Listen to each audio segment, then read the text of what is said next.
turnovers. In high school football, the team that commits the fewer turnovers almost always wins. If you take care of the ball, play good defense, you usually win.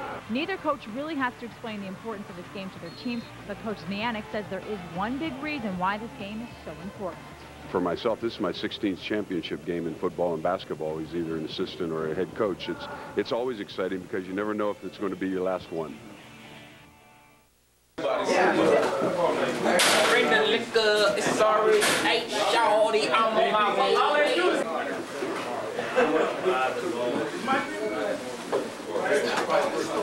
No, which day we go? It's gonna be 65 degrees up there. What's up, sir? Huh? Man, I ain't taking mine either.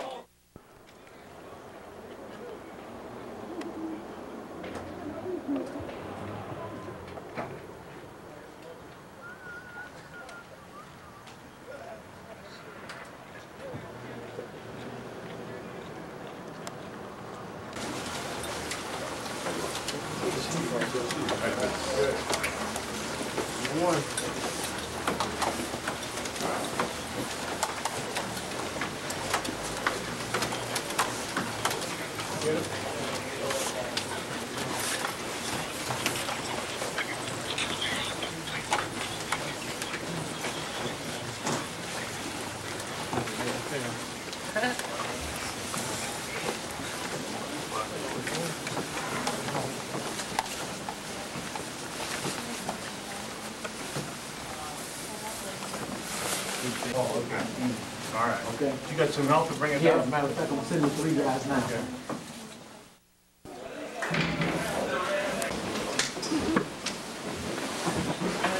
Jared, you have my shoes. Mike, come here. All right. I'll wait 1 second. That's cool.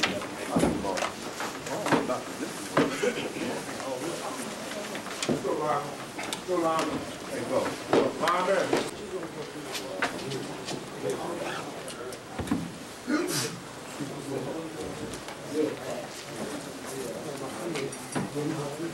Right.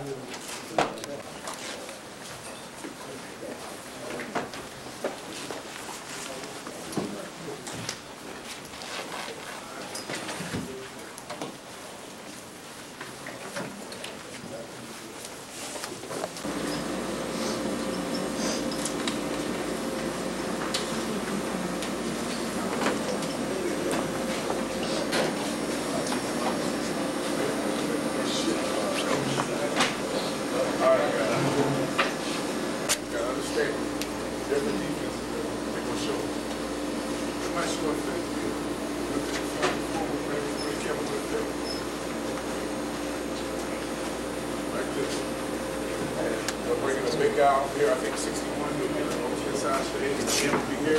Linebackers will be set. Report. We do something like 4-6 whams. 4-6 continue. When we come down, we step what? Down the line. You understand? We step down the line when we crack back. Getting the guy, no penetration. So now, when we come down the line, trap, and like this on the inside.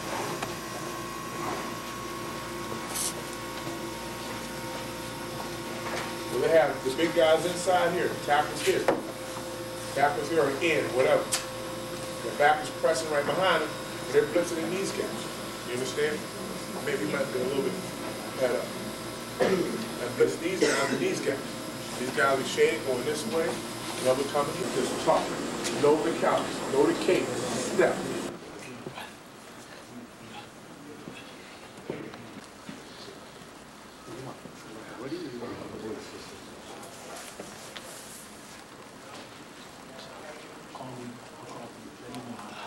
Offensive meeting. It's not going to be there when I call it. So it's just like it wasn't there anyway. So if I call jump right, we're going to slide left. Yeah, double wing. But eye strong, you don't do. Eye strong, you don't need to slide. Eye strong, you don't need to slide. Okay? All right. Some of the keys here. You hit right there where he was. Hit it right off the edge. You got to believe it. Your tight end's going to drive that guy down inside. And same thing here. I call option 3-5. You've got to believe this guy's being driven down inside. Is the key press. Same thing with crossbutt traps and so on. Same thing with those. Jimmy, don't get nervous. Those two guys come up there, they're going to blitz. You block your area, don't worry about it. So guards drop the block down, you drop the block back. So let's say I call a 9 over here, and these two backers coming up here and blitz. How are we blocking that? That's why you don't have to hurry. Because what are you supposed to do if I'm going 8 over here, Paris? It's down the line. Don't let this guy penetrate. If you do that, then our center doesn't have to be in a hurry, doesn't have to worry about being pressured. I got to get this guy in, snap the ball. If you do it right, it's no big deal. So we're going out here 6 or 8, especially 6 or 8, even 4 for that matter. This guy's up in here. Do this. Same thing with the tackle. Do this. I don't worry about you being downfield, but seal that off so we don't get stuck before we start. Understand? And then take a piece in and then keep going.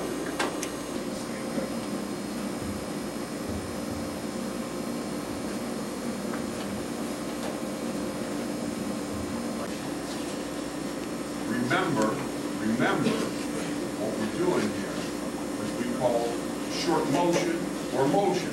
One of the plays I'm going to run is pro right special short motion, sprint out 3 sideline. Key here is to play defense, take care of the ball. Play defense, the team that's more poised, the one that has the most poise out there will win the game.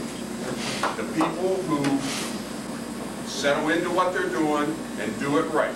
Line up right, know the snap count, do all those things, the team that's going to win. The team that is disciplined enough to do what you've been coached to do on both sides of the ball.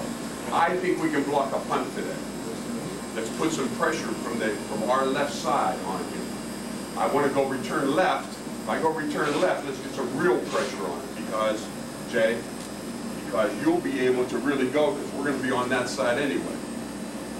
Let's get some pressure on that guy that's return. Let's play Aliquippa Football.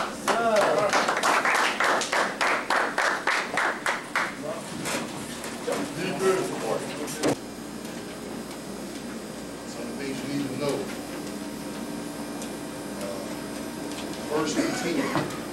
First and 10 situations.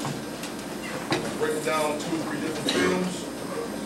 There was a 4-8, 4-9, 4-8, 4-9, 18-19 versus first and 10, or play action pass and sprint out, bootleg, or drop back pass.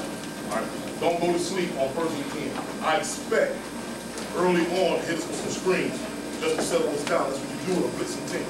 You do with a blitzing team, you hit them with screens quick, hit them with draws quick, to slow them down. We ain't gonna plan on slowing down. So look for some type of play action pass, some type of screens early in the game. Second and long.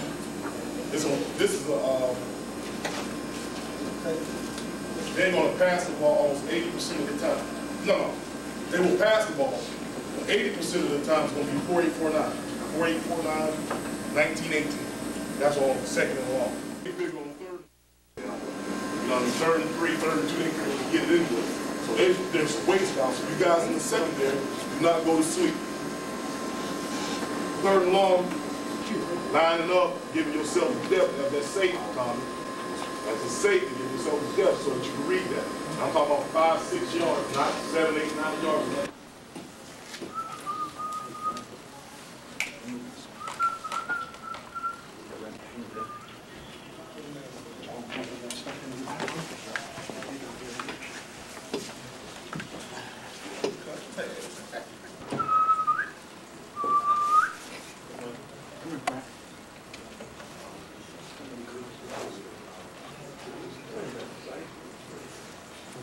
That way, don't put them on a pad. TV timeouts. There's going to be 1 a quarter, 2 in the fourth quarter. Most of the time, they're 2 minutes long. So don't, get everything done all of a sudden. Someone is going to be there to tell you when it's time to go.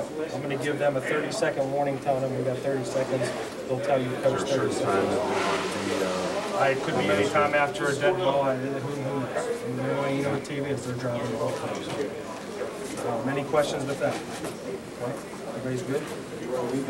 Well, Frank Campbell, Randall, and Pat. Congratulations, guys, first of all. This is Chris Eckenrod, the umpire tonight. If you have any problems in the inside, you talk to him. If you guys have any problems at all, I don't care how small you think it is or how big you think it is, you come let me know. I'm going to take care of it. We're going to take care of it while it's small. Okay? Let's play football. Let's have fun. We're here for a reason. You guys are a good football team. Jeanette's a good football team. We're going to play football. Okay? We're not going to fight. We're going to play football. Okay? That's right. And we're going to let you do it. Okay? We're easy. Let's have fun and enjoy ourselves. Any questions of us? Okay, we got to read the little act here. These two are bringing your captains. At about 4 minutes before the game, we're going to take your captains. 3 minutes your team. So your captains are going to go first. Okay. And you want to receive it, correct? Yes. And if they defer, we'll receive it. Okay, and if they win the toss, where do you want to defend? I have to go out in the field and see. Okay, let me know, please. Okay, I will. All right, good luck. Have a good one. Congratulations again. Appreciate it, thank you.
Scope, please.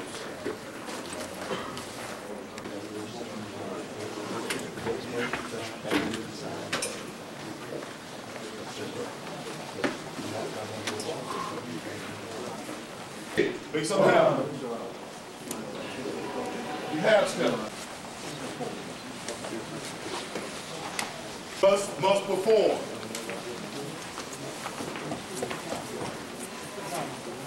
And we got big time players. We got big time players. This day take care of itself. All you gotta do is hustle. What you supposed to do this day take care of itself. I made y'all that promise. This day take care of itself.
That time.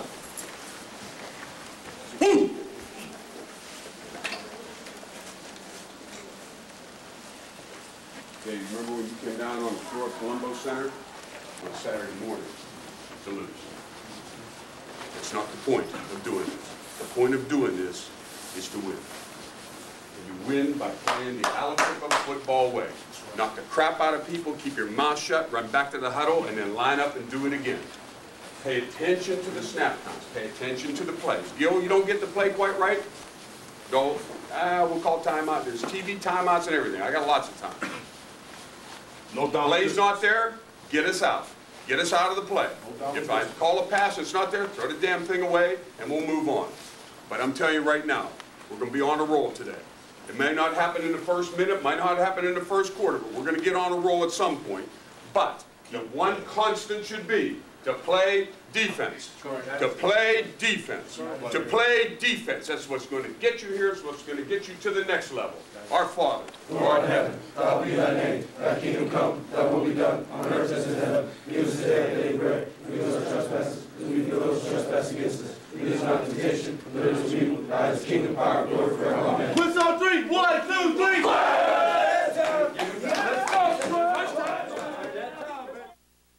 Underdog to anyone. That's kind of what the Clips always believe in. Well, both these schools are Class A teams. That's the unique thing about it. Both schools deciding to play up in AA, and of course rolling the roost in AA as well. Mike Smianik says as long as they're competitive, they'll always play up in the AA level. And the one thing Mike Smianik said about the success of Aliquippa, winning never gets old, losing stinks. And you gotta love that type of attitude. And again, they have you know, some big guns. Their big gun is Darrell Rivas. He's a receiver. One thing though, keep an eye on Rivas. While he's a receiver, they like to use him as sort of like an Antoine Randall L, where he can throw the ball too. As a matter of fact, he even played some quarterback this year as well for the Aliquippa Quips. So they have that ability as well to use Rivas in different ways. On a game that has such dominant athletes, I mean, on paper, and you look at this game, you're talking about two teams that can really run to the football defensively and have those skill positions. If you had to give an edge to one team as far as the skilled position, who do you think you'd go with? Well, I think Aliquippa may have the numbers as far as the skilled players are concerned, both offensively and defensively. Jeannette has weapons as well, but, you know, when you're talking about those special kids, the kids that can change the course of a game on either side of the ball, I think Aliquippa has more of those weapons. One facet that we didn't really touch on that I think maybe goes to Jeannette as far as an edge is special teams. You know, they have the ability to make big plays on special teams, as does Aliquippa, but Jeannette has proven throughout this season that they can get it done, whether it be a key extra point, whether it be a field goal. That's something that Aliquippa might not have in their arsenal of weapons. Don, we're about ready to head back out to Heinz Field in about 15 seconds. Give me the key to who wins this game. I think whichever quarterback makes the least number of mistakes. Both quarterbacks are capable, Gilliam for Aliquippa, Thomas for Jeannette, of making the big play. Whoever doesn't make the key mistake, I think, leads their team to a victory. I think we both agree, though, this should be a fantastic game. One of the highlights for sure. Now let's head back out to Heinz Field and find out who... their scores, but you know, Jeannette had to fight tooth and nail to get here against Beaver, and you're really going to see a dogfight in this game. I really do believe that. You talk about your common opponents. Each team played New Brighton and each team played Beaver. Aliquippa beat New Brighton 44-0. Jeannette won 42-16, as we showed you in the first round of the playoffs.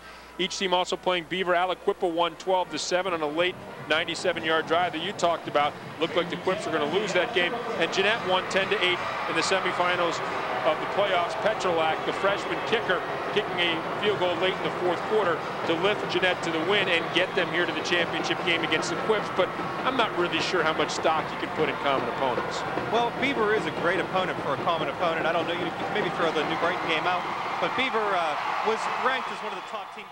You talked about Rivas pulling out some magic. They actually moved him to quarterback. He'll play a couple series per half at quarterback.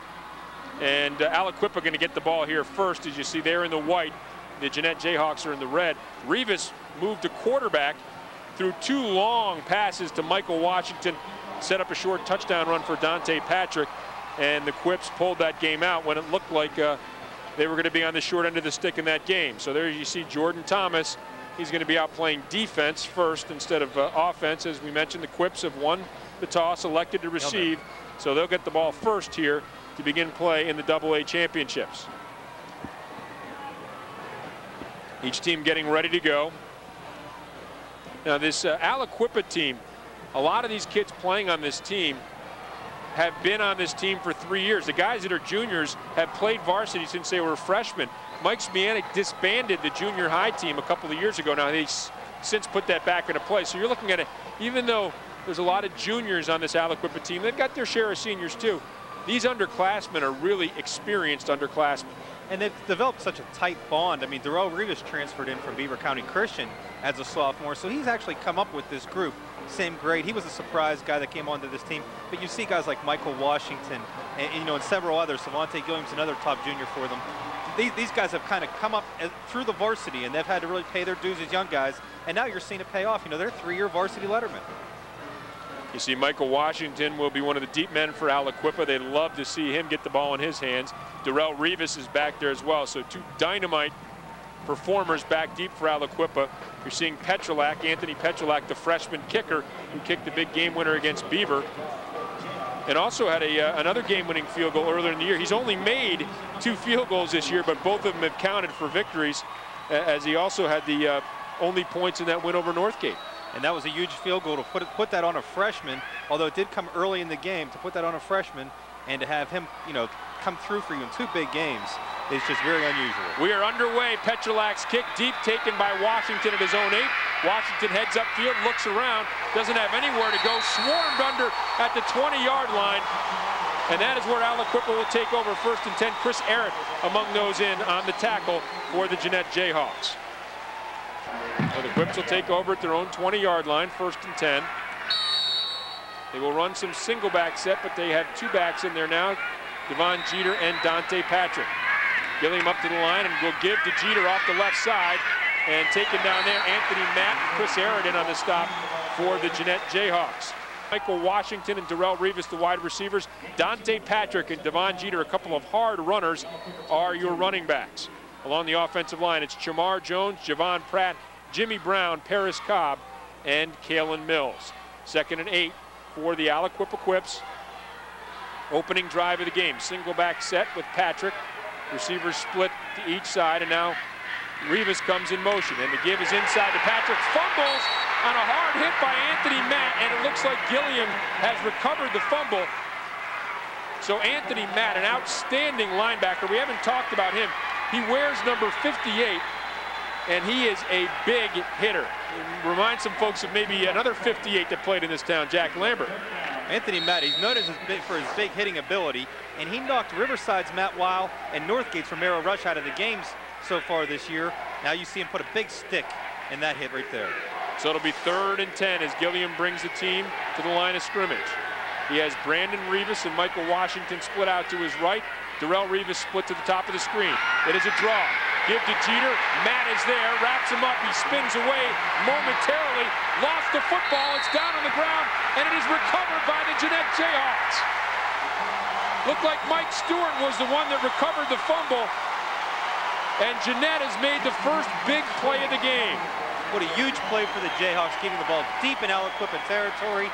A big stick. You can see the Jayhawks have come out here very inspired. You're going to see the draw play. Big hit by Matt again, and then you're going to see 75 come up and strip it. Sean Stevenson making a big play there. And you're taking a look at another angle there. Stevenson on the hit, and Stewart will recover the fumble. A swarm of tacklers there. Back to live action now. Jordan Thomas, man in motion. That is his tight end Dent. Fake inside, gives the handoff to A.J. Tarpley. Tarpley gets a couple on that cutback. Excellent at throwing the ball and can tuck it and run. A real playmaker for the Jayhawks. 2nd and 7 at the 17-yard line. And Thomas will pitch to A.J. Graves. Graves tries the right side and is taken down there. Looked like Willie Walker was in on the stop, as well as Randall Polakovich. As we take a look at your McDonald's starting lineups for the Jeannette Jayhawks. Mike Dent, the tight end who's going to West Virginia. Jarrell Powell and Stephon Day are your wide receivers. Both Graves and Tarpley, very good runners. Graves, a 1,000-yard rusher on the season. Your offensive line, Eric Danton, Nate Hazlett, Mike Stewart, and Eric Matajevic. Jared Rebick, the normal starting center for the Jayhawks, broke his foot in the semifinal game and is unable to play today. It'll be 3rd and 5 as Thomas brings the team to the line of scrimmage. Has Powell split to the bottom of your screen. And Stefan Day to the top of your screen. Here comes Powell in motion. Thomas looks to throw. He's got Dent in the end zone. The big guy goes up too tall for him. And it falls incomplete on the 3rd and 5. Looking for Dent. Dent broke open early on that play, got behind Rivas, but Thomas waited a little bit too long to throw the ball. But fortunately, he threw it a little too high and to keep it out of reach. Aliquippa's defense presented to you by UPMC. Marquet Riggins, Jamar Jones, Willie Walker, Kalen Mills, and Polakovich along the defensive line. Your linebackers, Donnell McKenzie and William Forbes. And the secondary, a lot of speed, Rivas, Gilliam, Tommy Campbell, and Washington. And Petrolak on to try a field goal of 32 yards from the right hash. Snap is good, hold is down. Petrolak's kick is no good. Never got it up high enough. And so Aliquippa able to dodge an early bullet after the turnover. That's big for the Quips right there. They had a chance. Jeannette had a chance to go in and get the turnover and score off of that. At the very least, get 3 points. They come away empty-handed. Bring his team out. Now Forbes is checked in at running back, 2 tights and 3 running backs, no wide receivers in this formation, and Dante Patrick is cut down immediately. Jordan Thomas in on the stop, as well as A.J. Tarpley. Here's a look at your Jeannette defensive line. Mike Dent, Mike Stewart, Sean Stevenson, and Chris Arrett along the front. The linebackers we told you about, Matt, one of the best in the area, and A.J. Tarpley. And your defensive backfield, Larry Hall, A.J. Graves, Stefan Day, Jordan Thomas, and we'll also see plenty of William Acree Hall as well. Pickup of perhaps 1 on the play for Patrick. 2nd and a long 9. You've heard so much about Aliquippa's athletes and the speed they have, but Mike Zmianek believes that the run is what's going to win them a WPIAL championship. That's why you've seen them come out that way. Gilliam rolls to his left, has some room, cuts back, and will pick up the first down of the game. Stewart there finally on the tackle, but a pickup of 10 for Gilliam and a first down for the Quips. Looked like a design run all the way there. Yeah, it seemed like they just sent him on a bootleg, sent him left. And he's got great legs. He's a very fast player. You hear so much about his arm, but he can do a lot with his legs as well. Both these quarterbacks just juniors, and they have each performed very well. Thomas started last year. 3 receivers to the right here for Gilliam. Single set backfield. Receiver also split to the top of the screen. Option play here. Gilliam keeps it, and he is slammed down hard by Matt. Now Patrick was wrapped up by Stewart. Gilliam slammed down by Matt. And Jeannette not at all fooled by that option play. Chris Arrett also in on the stop defensively for the Jayhawks. You're going to see Gilliam try to keep it here, but look, boom, looks like he runs right into Anthony Matt. Evidently that was Chris Arrett, number 55 on the play, but Arrett a big hitter as well. This Jayhawks defense very feisty. 2 receivers split near side, 1 to the top of the screen. Donnell McKenzie, the tight end, comes across in motion. Gilliam going to roll to his right and had Rivas wide open, threw it right on the money, and Rivas dropped it up at the 40-yard line with a little room to run as well. So a rare drop by Rivas. Talked about what an outstanding basketball player he is. Dent, also an outstanding basketball player. The big guy for the Jayhawks has a chance to be the leading scorer in school history. So now a 3rd and 10 situation. Gilliam brings the team up to the line of scrimmage. 2 receivers split near side, 1 to the top of the screen. McKenzie in the slot will come in motion. Gilliam back to pass. Looking, throws it up along the sideline. Michael Washington running down there free, but just overthrown by Gilliam. Well, they took a shot at a deep one, and Washington beat his man, but a little overthrown by Gilliam, so Aliquippa will be forced to punt. Here you're going to see it again. Michael Washington just makes a little move, and he takes off, but I don't think he anticipates just how long Gilliam's going to throw that ball. And, he didn't go into full stride until late on that pass play. And he has to hustle back because Washington is also the team's punter. Catches it, gets it away.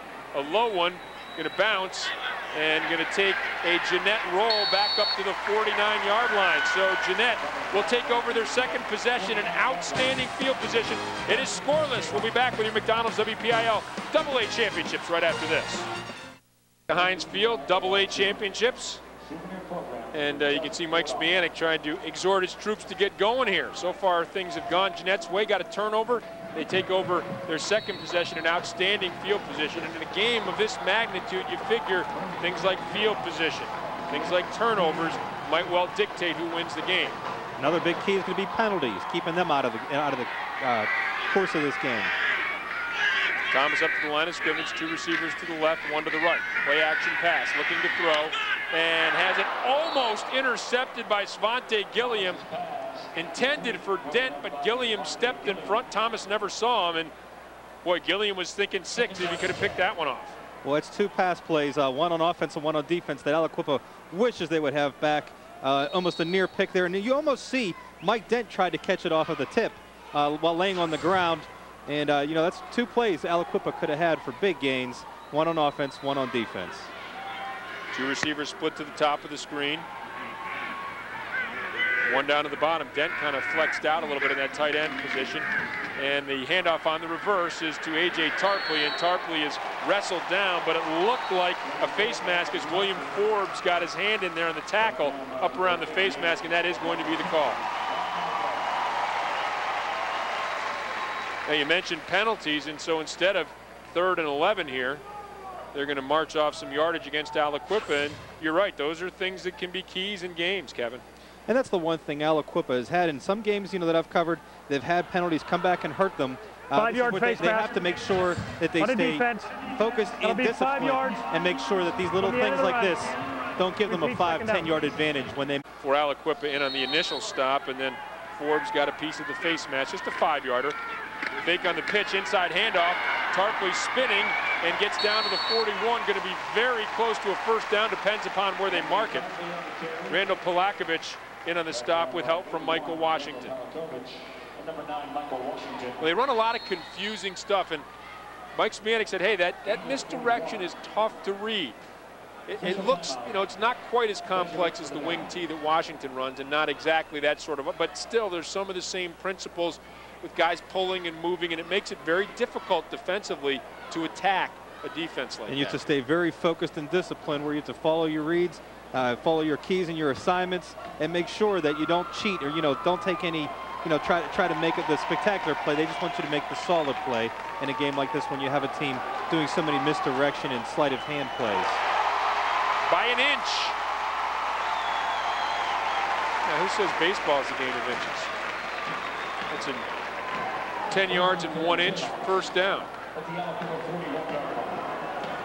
As Jordan Thomas gets set to go, the first down for Jeannette. They had that turnover deep in Aliquippa territory, unable to get the first down and missed the field goal. Now on the march with their first down of the game. Full set backfield, offset power out of the left.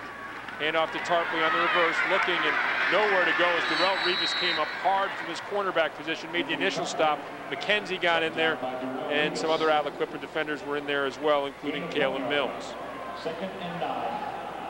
Pick up of about a yard, going to bring up a 2nd and 9. You hear so much about Darrell Rivas' ability to make the spectacular plays. What he also does is he makes the routine plays, and he doesn't have quite the reputation, but he does deserve it as a hard hitter, as a very, you know, physical player. That's one thing Mike Smianek loves to talk about him, is saying, hey, this guy likes to come up and smack you. Power out of the left again, give to the deep back, and no room to run at all for A.J. Graves. Randall Polakovich in there again on the stop. No gain on the play, and it's going to bring up a 3rd and 9 now. So Aliquippa defense has been stingy so far. Really, that face mask penalty hurt them. Other than that, they've been very strong. They've been excellent against the pass and defending the pass. Devontae Gilliam near interception, and they've really, you know, stuffed the line of scrimmage here, like you said, with the exception of that 1 10-yard run. Stefan Day split to the top. Jarrell Powell split to the bottom of your screen. 2nd and 9 or 3rd and 9 situation. Day comes in motion across the formation.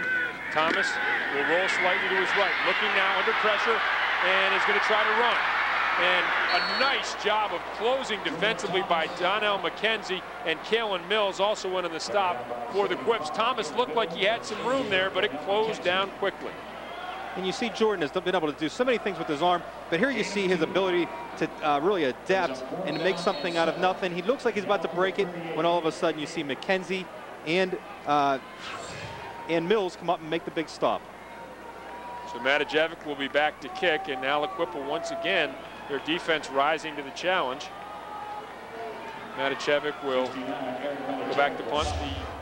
The Jayhawks have the ball on the 38-yard line. Matajevic gets the kick off, and they're just going to let it roll. The Quips are, and it's going to go inside the 10, taking a good Jeannette bounce all the way down to the 4-yard line. So in a battle of field position so far, it is clearly Jeannette with the upper hand. Tuesday at 7 p.m. on Fox Sports Net, it's Panthers Weekly. Panthers Weekly gives you an inside look at Pitt Athletics. Power I, right formation, and some movement along the lines. Now, both sides move. McKenzie is pointing and saying he reacted to Dent coming across the line. It's going to be an interesting call from the officials to see whether they were drawn offsides or jumped offsides. Early indication from Anthony Matt is that it's going to be against Aliquippa. And it is. They're marching back a couple more yards, bring up a 1st and 12 situation. It seems like that Aliquippa was trying to use one of its old tricks to try to get them to jump. Full start on the offense. Half the distance to the goal. Repeat first down. Well, Aliquippa has mustered absolutely nothing offensively so far. Power I formation right. Dante Patrick, the deep back. Jeter and Rivas in there as well. Rivas gets the ball, and he is corralled right around the line of scrimmage and brought down. And Anthony Matt in there once again. Who else would you expect? The outstanding middle linebacker for the Jeannette Jayhawks. And it'll be a 2nd and 12. Boy, here, if you're Aliquippa, wouldn't you like to just be able to punch it out a little bit by the run? You get a little uneasy throwing passes from your own end zone. Yeah, especially when you have such good power backs, and you don't want to have to worry about dropping back into the end zone and taking the risk of either a sack for a safety or an interception for a touchdown or a fumble for a touchdown. Formation snafu there for the Quips. Looked like Rivas and Washington weren't quite sure where to set up, and so Aliquippa has called the timeout. Well, they just don't seem to be in sync right now. Well, they haven't been able to get the running game going, and that's the key. What Mike Wismiak really wanted to do was to start off running, move the ball, and then open up the passing game. He's really a believer that the running game opens up the passing game and not vice versa. And that's really been a problem for them when you haven't been able to do that. Trenny Kuzniak standing by on the sidelines. Trenny? Hey guys, well, Mike Zmianek, he has a lot of history in championship games. Now, none of his players were in his 2000 WPIAL championship game, but he was, and he said that game taught him one thing: winning's great, and well, losing stinks. Beyond that, he now realizes you have to prepare for a game like this like you prepare for every other one. And by the way, this is Zmianek's 16th championship game in either football or basketball. Incredible, the athletic director, until retiring recently after the last season, also the basketball coaches. Trenny mentioned, in 40 years of coaching, 39 years or 36 years, I beg your pardon, for Bob Murphy. So these guys have been around, each coach. Play action pass, Gilliam looking, and he is going to be brought down, and it is going to be a safety. So Jeannette's defense strikes first with a safety of Gilliam. We talked about the danger of throwing out of your own end zone. Mike Stewart among those there defensively for the Jayhawks. And it's 2-0. And you see Gilliam, the play action fake. He looks like he thought he had somewhere to go, and then all of a sudden gets wrapped up. A.J. Tarpley was one of the guys in on that play. And Stewart in there as well. And Bob Murphy going to be very pleased with this start for his team. The defense has swarmed all over Aliquippa. They haven't gotten a whole lot going offensively, despite having outstanding field position twice. The defense just taking matters into its own hands and coming up with a safety. And you got to go back to that punt by Eric Matajevic that rolled inside the 4-yard line. Then the penalty against the Quips. And, you know, we talked about those kind of things, Kevin, that, hey, you know, a good punt, good field position. You mentioned the penalties. You can't have those. Everything working so far against Aliquippa and in favor of the Jeannette Jayhawks in that regard. And Jeannette has scored this year by punt return, by fumble recovery, by interception return. But I believe that's the first time they've scored on a safety this season. Big play by the Jayhawk defense. This is a team that has done well special teams-wise. They've made some big plays special teams throughout the season. And Eric Manajevic's punt, you know, it's not going to be a flashy play, but that is winding up to be a big play. 34-yard punt that rolls dead at the 4. Boot is underway, and it's going to be taken by Bill Akery Hall. Akery Hall just charges straight up the field and right back into Aliquippa territory, down close to the 48-yard line of the Quips. Tommy Campbell in on the stop for Aliquippa. Talk about programs and traditions. Both these schools have those things. Jeannette looking for their 7th WPIAL title. Aliquippa has won 11, looking to make it an even dozen. Thomas now, receivers split out, 2 on each side of the formation. Looks like a passing formation here, but we'll give instead up the middle to Graves, and Graves is bottled up and taken down for a 1-yard loss. Mills and Polakovich in on the stop for the Quips. You see a guy like Polakovich, 6 foot, 185 pounds of defensive end. Not an overly big guy, but he has tremendous heart and is a really tough player. He, you know, I saw them play against Ambridge in the season opener, and he really set the tone with some big defensive plays. That was some atmosphere. Don Yanessa returning to coach against the team that he was so successful for, won 4 championships for the Aliquippa Quips. Thomas now, 2 receivers split near side, 1 to the top of the screen, single back, and it is faked on the draw to that single back, Graves, and now Thomas looking and throwing downfield, battle for it and batted away. That was kind of an ill-advised throw by Thomas because Rivas was in outstanding coverage. You had Rivas in coverage and Michael Washington breaking on the ball. Either one of them had a chance to intercept it, but Rivas knocked it away and made sure that nobody was going to get a play on that. You see Jordan Thomas roll out to his left and throw across his body, but like you said, ill-advised pass. Even if he is throwing it up to a big guy, you know, that's just something you'd rather almost see him throw the ball out of bounds. And 3 receivers there in the same area.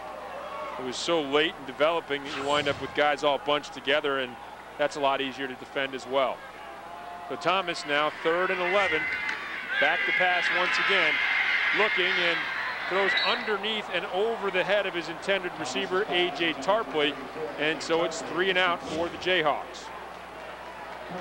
And he had Tarpley breaking wide open.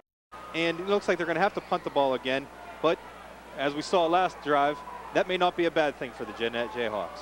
Matajevic back to kick. Washington and Rivas back deep to receive for the Aliquippa Quips. Snap's a good one. Matajevic gets it off. Ooh, bangs this one. And once again, Rivas and Washington let it roll. And once again, it is going to go down deep, all the way down inside the 2-yard line. Well, Matajevic doing a great job, but you have to wonder why Rivas and Washington didn't field that punt. That's got to be beyond belief there, especially after what happened last time. It looks like it comes down right between them. They probably couldn't decide which one to get it, but the ball rolls down to the 1, placing the Quips once again in really a bad situation. We'll take another look at it again. Excellent coverage downfield by the special teams guys. Stefan Day there, the wide receiver, is the one who downs it down inside the 2. And Eric Matajevic, in a game that has been tightly controlled by the defenses, might be the player of the game so far, the punter for the Jayhawks. Handoff to Patrick, the deep guy in the I formation, and Patrick this time is able to bang it out to the 5-yard line.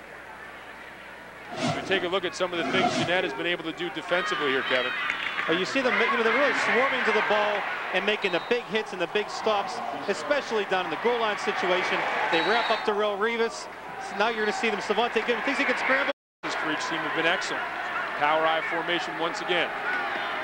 Gilliam will try to give to Patrick, and it's fumbled in the end zone, and I believe we're going to have another safety. Mike Dent led the charge defensively, caused the fumble, and it was recovered in the end zone by Patrick. Chris Arrett in there as well defensively for the Jayhawks. Who'd have predicted this score? 4-0. Well, they're really lucky that Jeannette didn't see that ball. Dent made the big hit. Patrick wound up recovering the fumble. That could have been 6 for Jeannette. Instead, it's 2. And we have the most improbable score of 4-0. Well, it's certainly thrown off the odds makers in this game, Rob, with a score of 4-0. Not quite like you said. We would. And they're really, you know, they're kind of scrambling here on offense. And barring something unforeseen, once again, Jeannette will take over an outstanding field position. The kick is underway. Pretty good one. Going to be taken by A.J. Tarpley. Tarpley looking, cuts back to his left, has some room, cuts back again, and Brandon Rivas made a good open field tackle because there was more blocking up ahead of A.J. Tarpley. Rivas doing a nice job there of corralling him, but once again, going to be outstanding field position for Jeannette as they take over at the Quips 46. And the Jayhawk fan base, they just jumped up in unison, really thought that they were going to break one right there when Tarpley got to the outside. But once again, starting inside Aliquippa territory, 3 drives in a row. You take a look at the field position, and that is telling a major part of the story so far in this game. Thomas back to pass on first down. Looking, good coverage downfield, got some pressure from McKenzie now, will dance around looking for more time, buying more time for himself, gonna throw it deep, has a man down there, battle for it. Day makes the grab, but he's out of bounds. Rivas closed quickly defensively. Boy, Thomas, you talk about some of the things he can do athletically. I think we saw some of them right there. He's so elusive back there, and he rolls to his right. I think his blockers have learned to keep their heads up and look for him to know where to block, because he's going to his right and to his left, and he's slipping tackles, and he's rolling out and making the throw on the run. He's an exciting player at the very least. Tell you what, I see Jarrell Powell, the wide receiver, coming back to the huddle. He's exhausted. Those receivers are trying to keep up with Thomas scrambling around when they're downfield, and they are winded. Thomas, 2 backs, split offset right. Back to pass once again. Pressure from the backside, screen underneath, it is complete, and picking up maybe a yard or 2 is A.J. Graves. Nice job defensively by Desmond Patrick, the junior, in the stop for the Quips. And I think you're going to see more of this by the Quips. Now that they know they can get some pressure on Jordan Thomas and make him adapt to that, they're going to start sending people on the blitz. They sent Will Forbes that time. I think they're really going to start spying on him and trying to get him rattled and get him out of the pocket. Even if he plays well out of the pocket, you know, you really want to have your defense keep that quarterback on his toes and not give him all day to pass the ball. And they just missed a big play there. You know, we saw Brandon Rivas making the tackle on the kickoff and Desmond Patrick making the tackle there on the screen. That was pretty well set up. Patrick was the only guy unaccounted for, and he was able to make the tackle. Brings up a 3rd and 9. Thomas back to pass once again. Looking downfield. Good coverage once again. Thomas looking for somewhere to go. Scrambles. Throws one deep looking for Dent. Going to be over his head. He was guarded by Savante Gilliam out there. Gilliam with good coverage on the play, and once again, Jeannette will have to kick it away. Well, this might be their best offensive weapon. You're kind of wondering why they haven't pulled a quick kick or something like that at this point, with the way it has turned out with the Aliquippa offense pinning them so deep. 1 of 7 now on 3rd down conversion attempts for the Jeannette Jayhawks. Matajevic back to punt once again. He has been outstanding. Gilliam, or rather, I beg your pardon, Rivas and Washington back deep for the Quips. Matajevic waits, good snap again, gets it away again. And a good boot, this time fielded by Washington, looking for somewhere to run. Anthony Matt, short tackler, gets him down at the 17-yard line where the Quips will take over. And the way things have been going for them, that counts as great field position. Well, I think you saw Rivas up and Washington back, even though they were split. In the first quarter, 4-0 Jeannette. Gilliam gives to Patrick, his deep back. Patrick looking for somewhere to run, breaks through a tackle, gets out all the way out to the 25-yard line. A pickup of 8 yards. So the Quips finally getting something positive offensively here on the last play of the first quarter. But Jeannette leads 4-0. You're watching the McDonald's WPIAL Championships on Fox Sports Net. Thank you very much, Trenny. Darrell Rivas back deep on that I formation, got the handoff. Nice penetration by Tom McFadden, slowed things down. Then Anthony Matt was able to come over the top to make the tackle, so it brings up a 3rd and 2. Quips desperately need to get something going here offensively. Well, Rob, 1 touchdown makes it a 6-4 game. And, you know, with the extra point, that's 7 or 8-4, depending on how they go. So, I mean, 1 big play could really turn this game around for the Quips. Patrick off the right side, going to pick up first down yardage, and a lot more. Got 6, almost 7 yards out to the 32-yard line before Sean Stevenson, senior defensive tackle, with help from Bill Akery Hall, able to bring him down. Own power, but looked to be in some pain as well. Trenny Kuzneric will try to get an update on that injury for us as the game progresses. Give to Rivas, trying the right side, finds some room, cuts back, and is going to pick up first down yardage. So they finally got Rivas some room to run, and he took advantage of it, picking up 12 yards, getting all the way out to the 44-yard line before Larry Hall and Jarrell Powell were able to make the tackle. And you see Rivas, he's just kind of like the secret weapon. He lines up as a tailback, comes out and just skips over one guy, slips another. Just has that explosive ability. Even though he doesn't look that fast, he just glides right by everybody. And Patrick back in the deep set. Rivas is back there as well with Devon Jeter. I formation, power left. Give to the up back. That is Jeter trying the left side, bouncing, but finding absolutely no room over there at all. Maybe got himself a yard and a half on first down.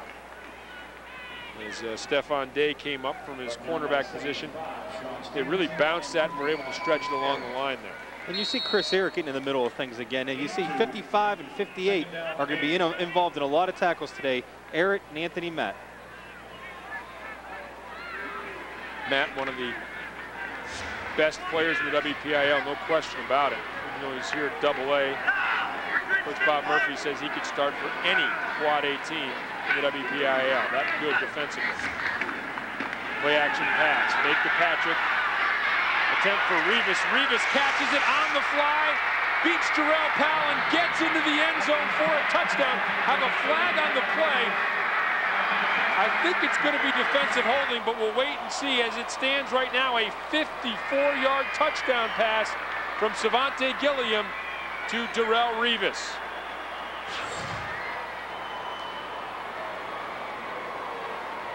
That's why you see Darrell Rivas is such a big player for the Quips. Pass interference on a defense.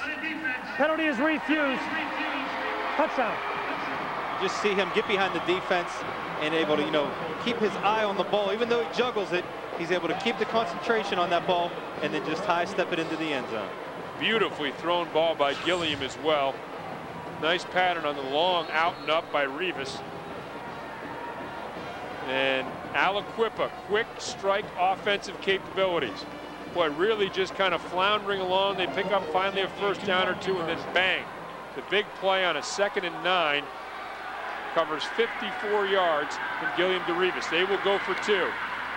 Fake to Patrick, and wow, Gilliam had Donnell McKenzie, but just flipped it over the top of his head. But the Aliquippa Quips have taken the lead. They lead 6-4. Back with more on the McDonald's WPIAL Championship from Heinz Field right after this. Our drive that took up just 2:10 of the clock has given Aliquippa a 6-0 lead. Good news, as you see there, that was Bill Akery Hall. He is back in the game. Saw him shaken up earlier, so that is good news right now for the Jeannette Jayhawks. That is Rashawn Bolton getting set to kick for Aliquippa. Kick is underway and taken by Stephon Day inside his own 10-yard line. Day looking for some room to run. Is hit hard and wrestled down.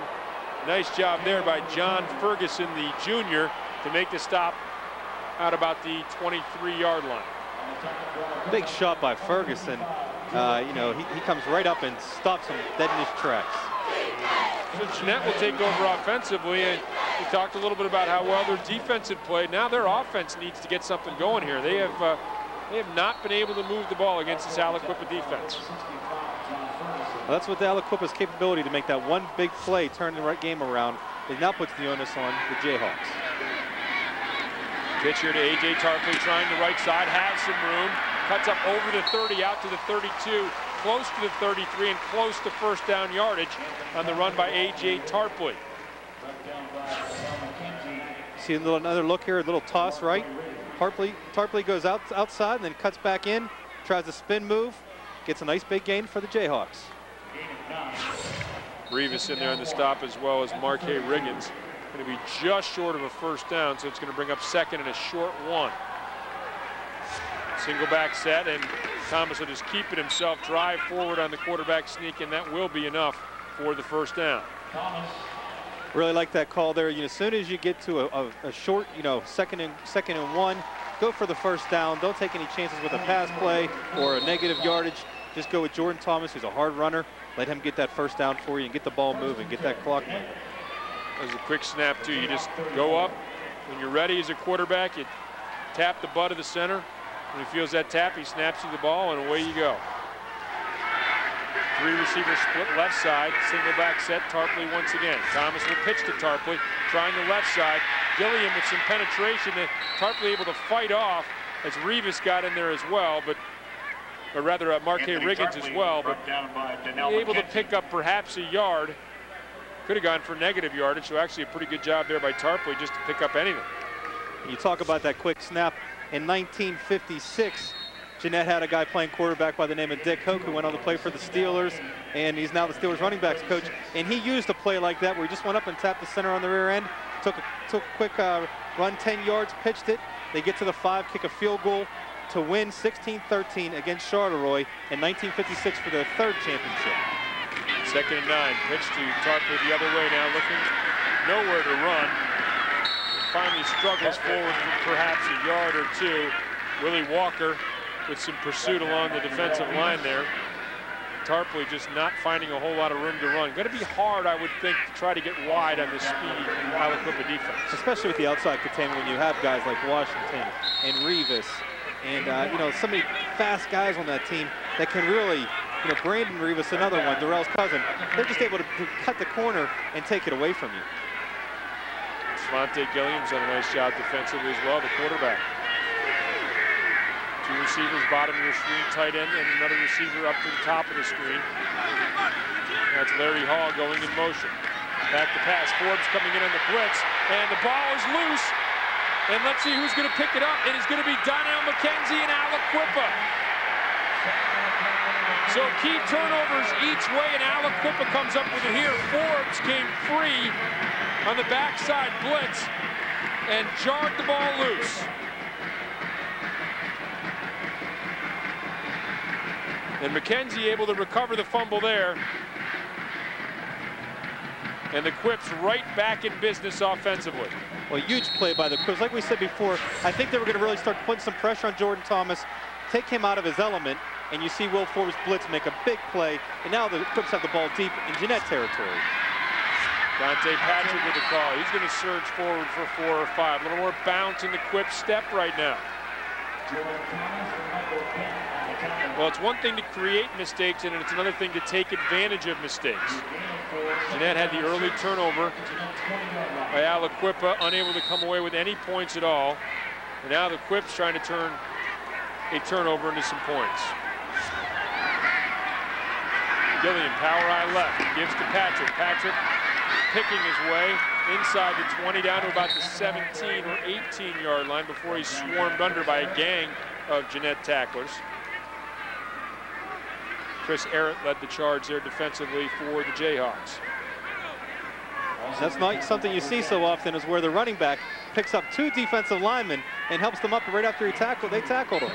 Usually it's the other way around. Those guys are picking up the running back and saying, get back in there. Power eye right. 3rd and 3. Give to the up back, Jeter. No, it's going to be an option. Gilliam kept it, and he's got the ball on the carpet, and Jeannette comes back up with a turnover. Mike Dent, the big defensive end, made the hit and recovered the fumble. That's a huge play by the West Virginia recruit. You see Mike Dent, all 6'4", 255 pounds of him. Great athlete, like you mentioned earlier, a big-time basketball player. He's about to become the school's all-time leading scorer this year. You see him, Svante Gilliam tries to keep it, but Dent wraps him up, strips him, and then pushes him out of the way and falls on the ball. exactly what the Jayhawks needed. So they take over 1st and 10 at the 21-yard line. 3 Aliquippa turnovers, 1 by Jeannette. A 6-4 score. In case you're just joining us, Jeannette has 2 defensive safeties. Larry Hall in motion. The lob pass up the sideline. Stephon Day goes up for it, and good coverage down there by Darrell Rivas on Stephon Day, the big playmaker offensively for the Jayhawks. And Day was looking for a little help from the official there, but I think that was just incidental contact. The ball was up so high that they were both just waiting for it to come down. Darrell Rivas does a great job of blanketing him on this play, and they go up for the jump ball. I think it was thrown just a little bit too far over his right shoulder. Yeah, well, Day did a nice job of shielding Rivas from the ball, but sort of misjudged where it was going to come down. You talk about a big play guy. 68-yard touchdown run on a reverse against Charleroi, a 67-yard touchdown catch against Beaver, 58-yarder against Riverside, 49-yarder against Deer Lakes, 41-yarder against Brownsville. Stephon Day can make some big plays for Jeannette. Draw play. Tarpley looking for somewhere to run. Squirts through a hole. Is pounded down by Rivas as he gets out to the 30-yard line. But a nice run by A.J. Tarpley when it didn't look like anything was there. And that looked like Tarpley thought. I think he thought for a second that all he saw was greening from him. And then you're going to see Darrell Rivas here. Tarpley takes the handoff, goes to his right, cuts back inside, sees a lot of room, and he takes off, and all of a sudden, bam! He's knocked off his feet by Darrell Rivas. Like we said a little earlier, the kid brings some dynamite with him. Big play by Rivas, but a big play by Tarpley, too, will bring up a 3rd and 1. Jeannette able to muster very little offensively so far. Hand up the middle. Tarpley stumbling forward. This is going to be very close. Looks like some penetration there by Willie Walker. Kind of blew that up a little before it got started. Going to be close. Let's see if they're going to measure. They are. Boy, that is right at the first down stick. You gambling, man? Kevin? I don't know about that one. That's pretty close. I would say that it just really comes down to the spot, and it looks like I think he's got it. It looks like they do have it. By almost the length of a football. Tarpley the single back. Thomas looking to throw out in the flat. Finds his man Hall. Hall out across the 40, out almost to the 41. Pickup of 9 on the play. But Thomas finally gets that first completion as Savante Gilliam makes the stop defensively, but maybe that will settle him down a little bit and get the passing game going a little bit for Jeannette. When you talk about the Halls, they say Hall and the family out in Jeannette.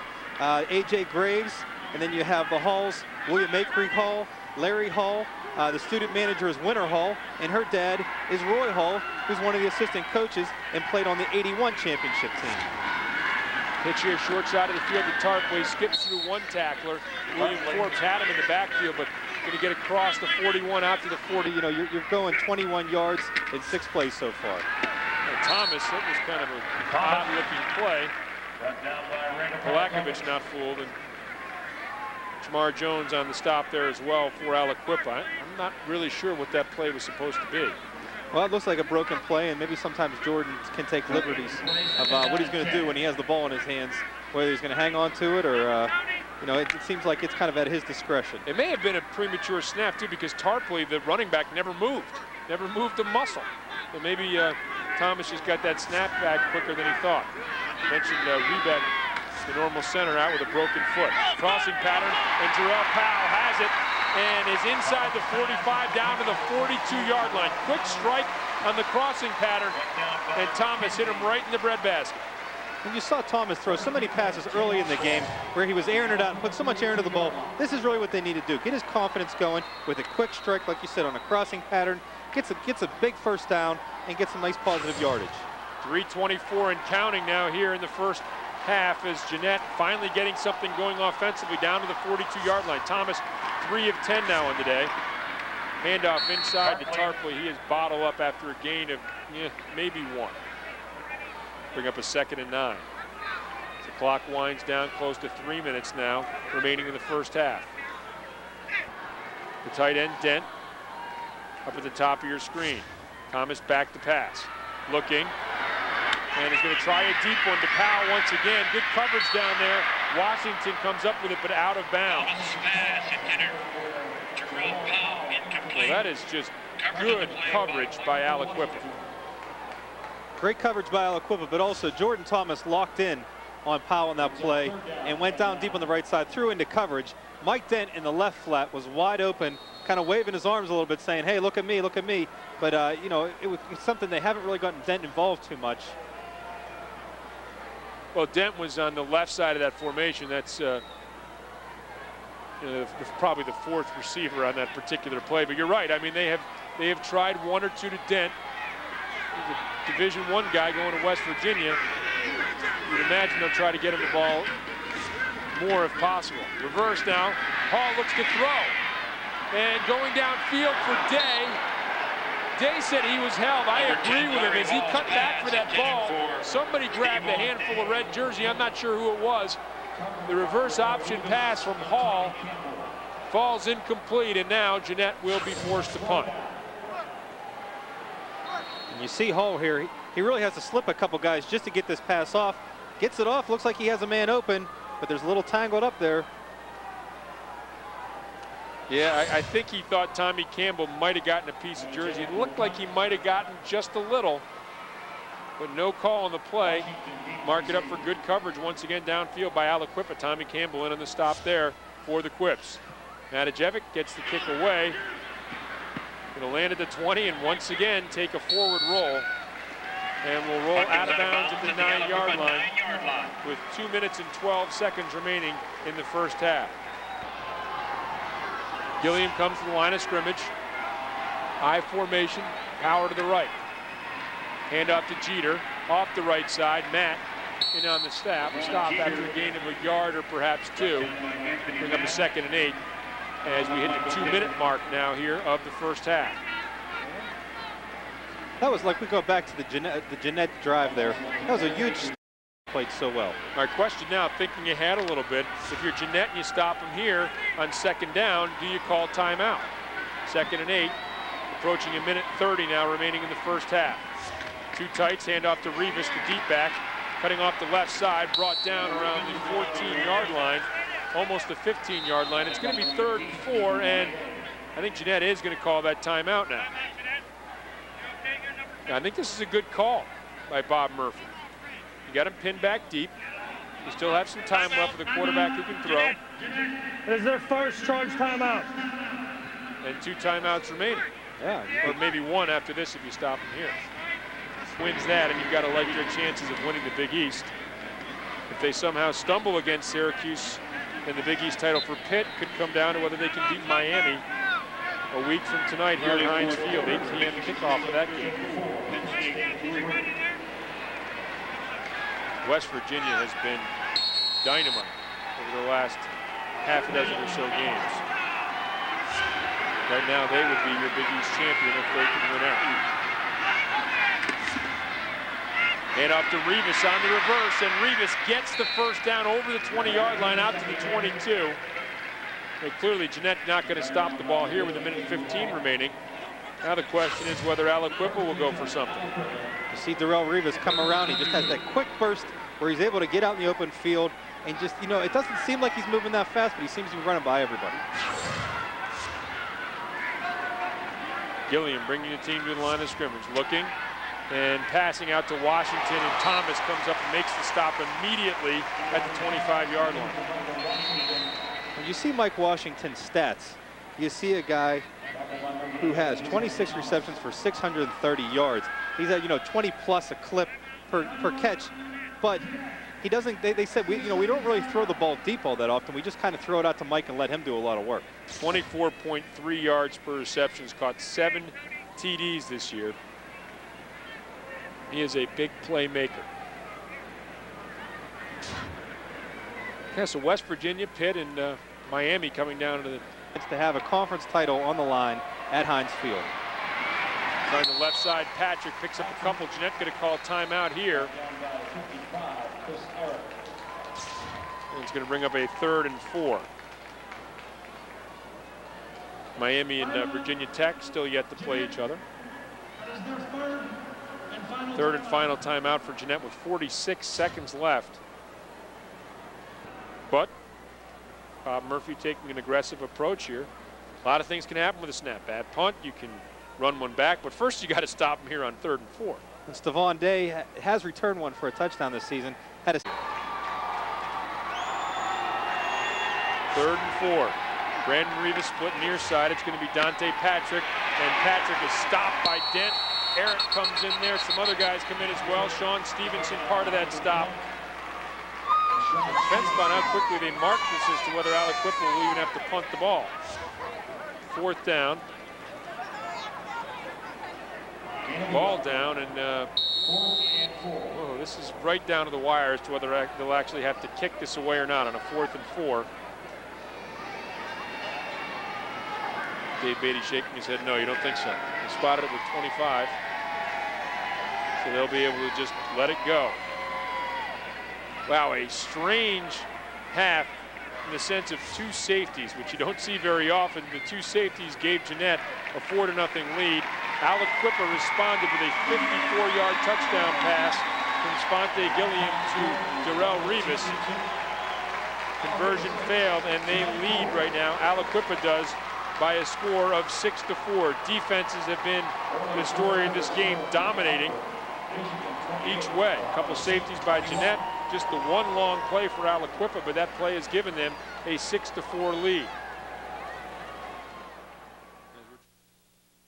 Coach Mike Zmianek, I'd have to think, Coach, that the key to the second half is eliminating turnovers and mistakes. That would be a really nice idea.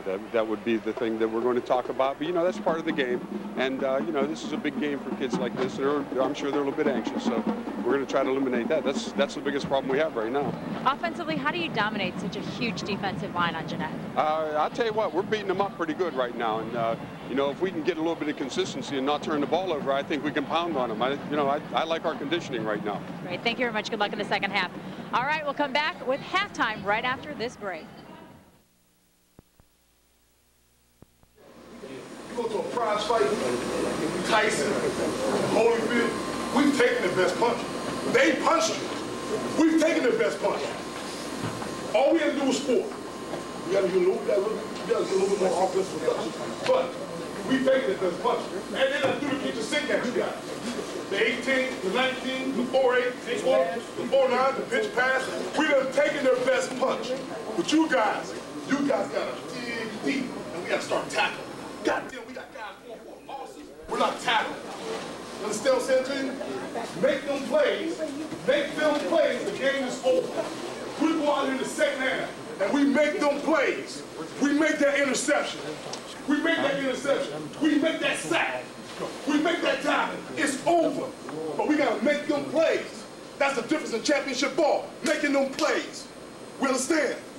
As small as you, dominating a team that much bigger than you, physically. They're exhausted. They show is, Coach. They're exhausted. Yes, they are. When you pound at them and lead up and knock somebody down. They're tired. If they hadn't called a TV timeout, their ass would still be laying on the ground. Sure would have. Pound on them. That's why we run We're up here, we're this one tiptoeing, and our linemen are like doing this. Pound! Here and here. You understand, Shamon? Here and here. That's where we got to come from. Here. Go get the offense. Go get the offense. Dig in. Get the offense. We're half away. We're half away. Dig in. Now, we went unbalanced. When we go unbalanced right. We haven't done it yet. But if we would go unbalanced right, stem left, would they shift that way? Now, also, I haven't done this yet. I'm going to do it. Pro right. Either regular or I. Tight end, short motion. 3-7 power. This guy is crashing down. Stick it. And if you take him down, you take him down. Then, that's either the short motion man, if I'm in a 1-back set, or if I'm in a 2-back set, the tight end. Then, right off the edge, and turn it north. And turn it north. We're bouncing a little bit too much east and west. When you line up, Brandon, how far is that guy on our left playing off? I think that's the side the guy's playing a little bit farther off. What number is that? Is that 18? That's 18. Is 11 going with you, Mike, or is he just staying on our right? 11's with Mike. Or is he staying on our right? 11's with Mike. He going to west. He was on our on their left last series. Yeah. 11 is with Mike. He's with Mike. We're going to run some motion. We're going to run some motion and see what we get out of it. This time we ran the tight end, short motion, arrow. We had Darrell wide open right here. We'll come back to that at some point. Streak it out here. He's wide open. Streak. Got it? We're going to come back to that. Yeah, because he's taking him. These guys are sealing inside here. Dante. Tight end's out. We're going to block. We're actually going to slide left. Check. Listen to me. We're actually going to slide left because then Darrell becomes a tight end. Okay. Slide left. Inside out on this guy. I call that play. Running to the right. Number 11, because he's jumping that shit right now. I saw him. We're going to throw a jump to the other side of the field to start with. Might throw a jump to Brandon. We haven't come out double wing yet either, have we? Throw right trips. Short. We'll be able to do this. Move backwards. Okay. Crack. Now we're going to get a good rest. We got to get this. You understand? That linebacker's coming. Hey, someone take my jacket out. All the people that play,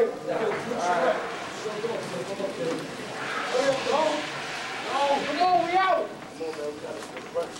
Tell me.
Improbable score of 6-4, and neither offense has really been able to get anything going.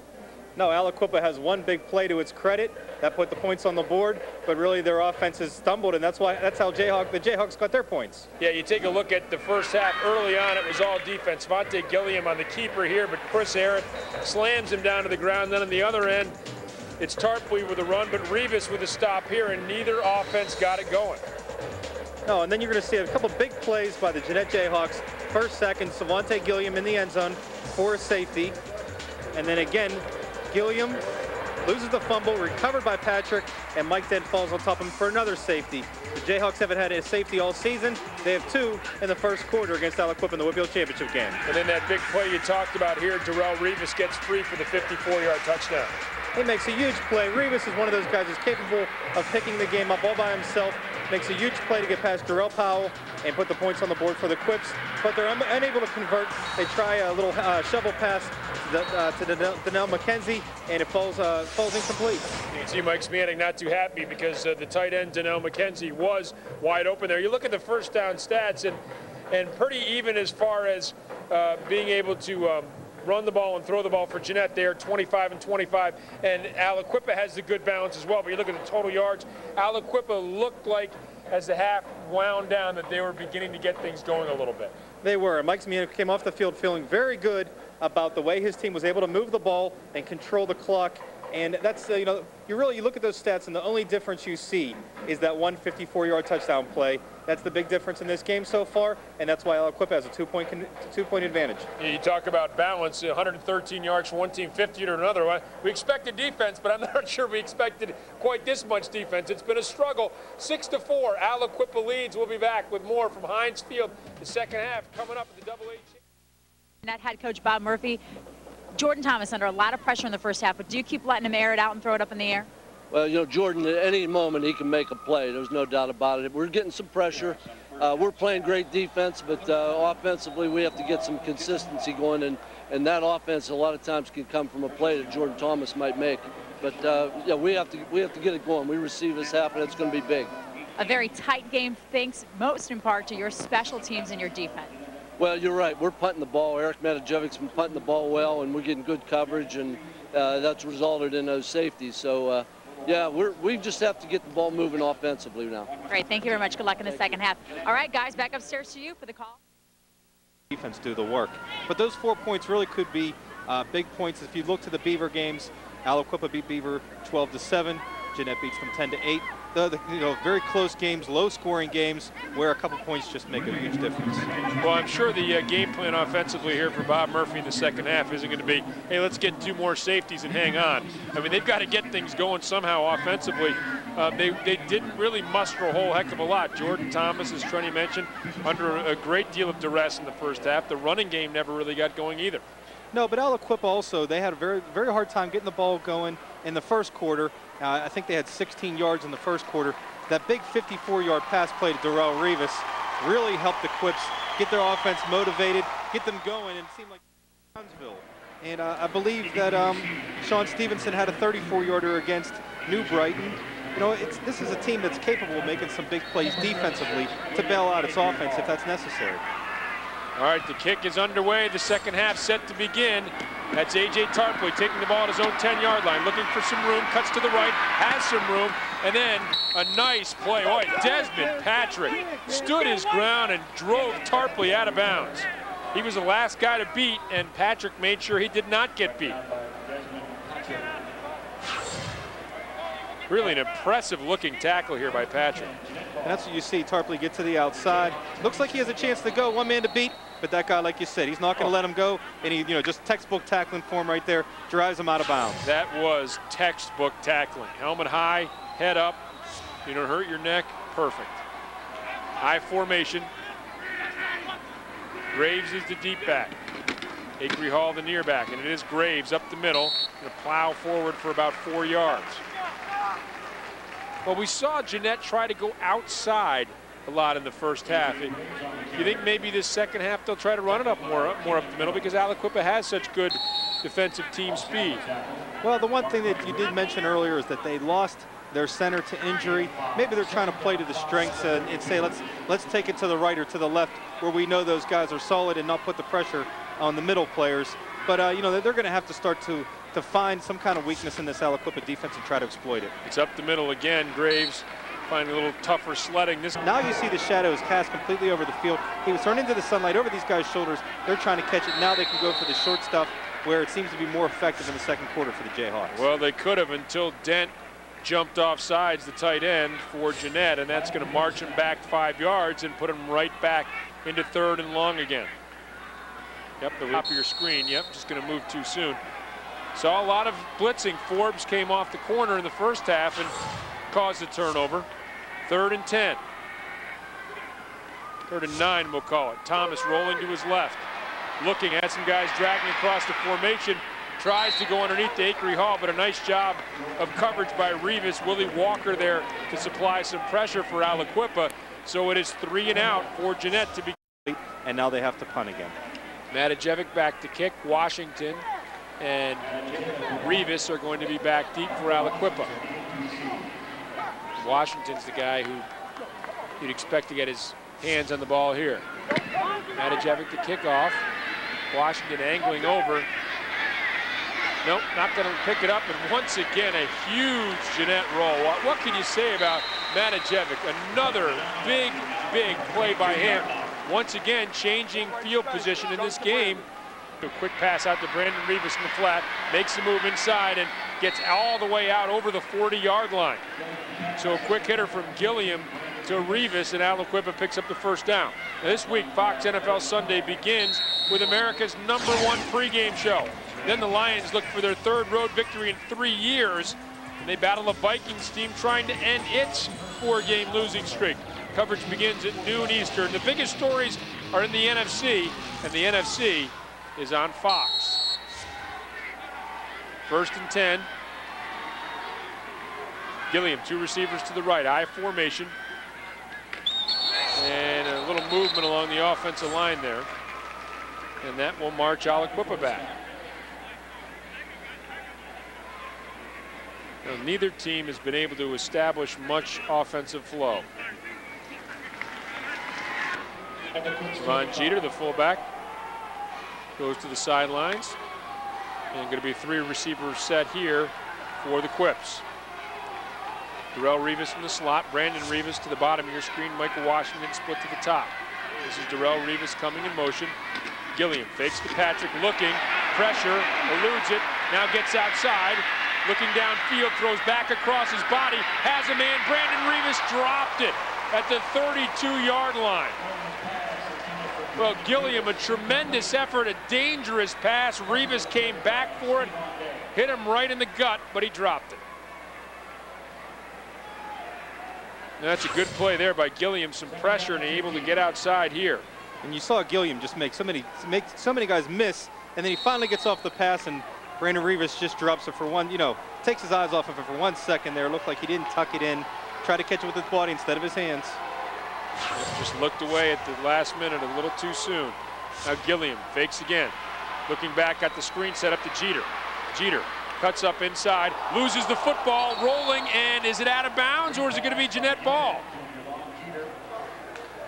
Well, no signal, so assuming that means it's Aliquippa ball. Well, Jeter coughed it up on a nice looking screen play. McFadden came over to make the hit. And now the big guy getting up slowly and going to have to hobble off the field. Yeah, hit from behind by McFadden there, hit off a leg, and yeah, Anthony Matt, good call there by the officials, was not able to get it before it rolled out of bounds. Going to bring up a 3rd and 5 from the 45 for the Quips. Dante Patrick, the lone setback. Gerard Littlejohn, Darrell Rivas split to the right, Washington to the bottom of the screen. Matt faking the blitz. McKenzie in motion. Now Gilliam looking to McKenzie, wrapped up and brought down by A.J. Tarpley, short of a first down. McKenzie's a big guy, but Tarpley hung in there and dragged him down, and it's going to bring up a 4th and a long 2. The Quips will punt. Washington back in punt formation.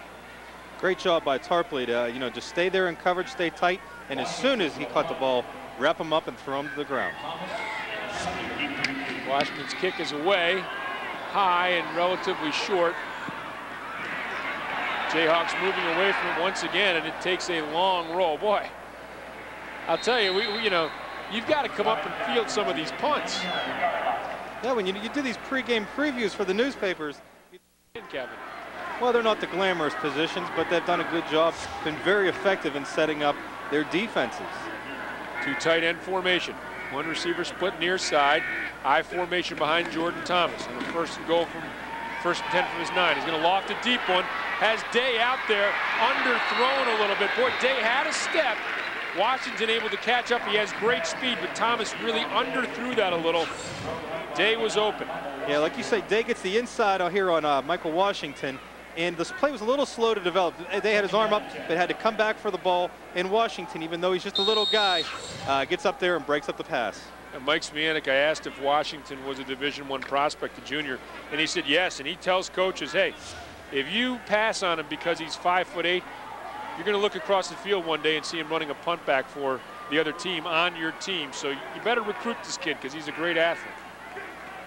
2nd and 9, draw. Graves nowhere to run. Brought down. William Forbes in on the stop for Aliquippa. No gain on the play, going to bring up 3rd and long again for Jeannette. Well, Jeannette keeps trying to stretch that Aliquippa defense to open up the running game, looking for that big play from Jordan Thomas. He's getting too much air under that ball and really not getting a chance to give his team, some good field position. And just, those plays are coming up just a little bit short right now. Well, we've seen Forbes very effectively blitzing. He's coming again, but picked up. And Jordan makes one-man miss, looking over the middle, throws into triple coverage, and it is incomplete. Boy, I thought Gilliam was going to come up with an interception. Powell was in there offensively for Jeannette, but once again incomplete. Thrown into double coverage by Thomas, and it's going to bring up another punting situation. Jordan Thomas has done such a good job of escaping pressure and giving himself at least a chance to throw those passes, but they've been either a little bit off the mark or thrown into coverage, and the Jeannette Jayhawks have struggled offensively because of that. Washington and Rivas back deep. These guys ought to think about closing quickly on some of these punts. And they really have been dropping back into coverage on the punts for punt return, but it seems like they're going to give a little pressure this time. Good kick away, and it's going to be caught by Washington at his own 45. And looking and dragged down, rather, Jeannette's 45. Lost a yard on the return, but excellent field position for the Quips when they take over. They lead 6-4. You're watching the McDonald's WPIAL Championships on Fox Sports Net. Field, Smonte Gilliam, quick pitch outside. Dante Patrick cuts inside the 45, picks up about 3 on the play.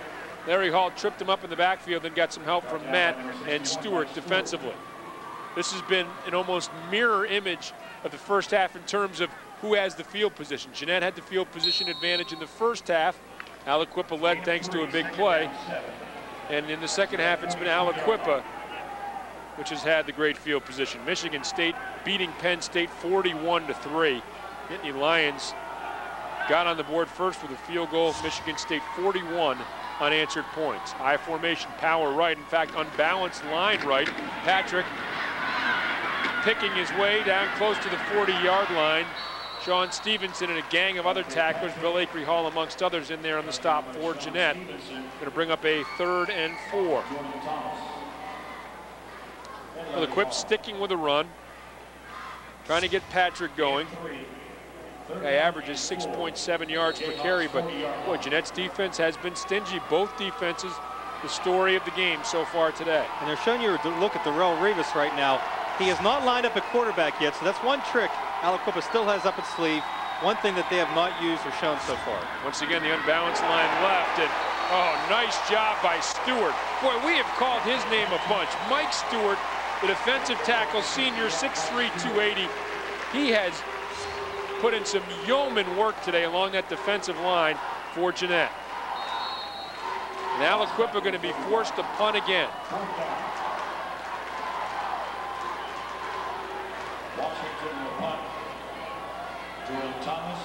Late addition to the Aliquippa punting team. Washington awaits, gets the snap, gets the kick away. It's a long one, banged it. This one you do let go and hope it goes into the end zone. Oh, a tremendous play down there by Gerard Littlejohn. Let's see where they're going to mark this. Yeah, he kept it in play. Gerard Littlejohn, a fabulous job by the junior to bat that out of the end zone and keep it in play. And you see Littlejohn make the coverage, dives, gets with his left hand also. You know, a lot of times you see a guy, right-handed guy, try to reach back and do it awkwardly. That time he used his left hand and flicked it back. Makes a terrific play. And now, like you said, a little reflection of the first half. Now, Jeannette is the one that has to start a drive from its own 1-yard line. And we've been somewhat critical of guys not fielding punts. I think that was a good decision there. Inside your 10, you're taught to let it go. Now an opportunity for the Aliquippa defense. Hand off to the deep back. Not much doing there. He just got out of the end zone. That was A.J. Graves. Whew. Boy, running room is hard to come by from this Aliquippa defense. Polakovich, whose name we've called quite a bit. Michael Washington rushing up from his defensive backfield position to make the stop. What amazes me is this Aliquippa defense isn't nearly as big as the team that won the WPIAL championship in 2000, went to the state finals, but they just swarmed to the ball, and I think that team speed really makes up for the lack of overall size. I mean, it's not a small team, but they're really, you know, they really get to the ball. Thomas quarterback sneak on 2nd and 10. Picked up a yard or maybe 2 to try to buy a little bit of breathing room for this Jeannette offense. And it's going to bring up a 3rd and a long 8. Boy, with the way that Aliquippa has been able to get pressure on Thomas, do you risk a pass here?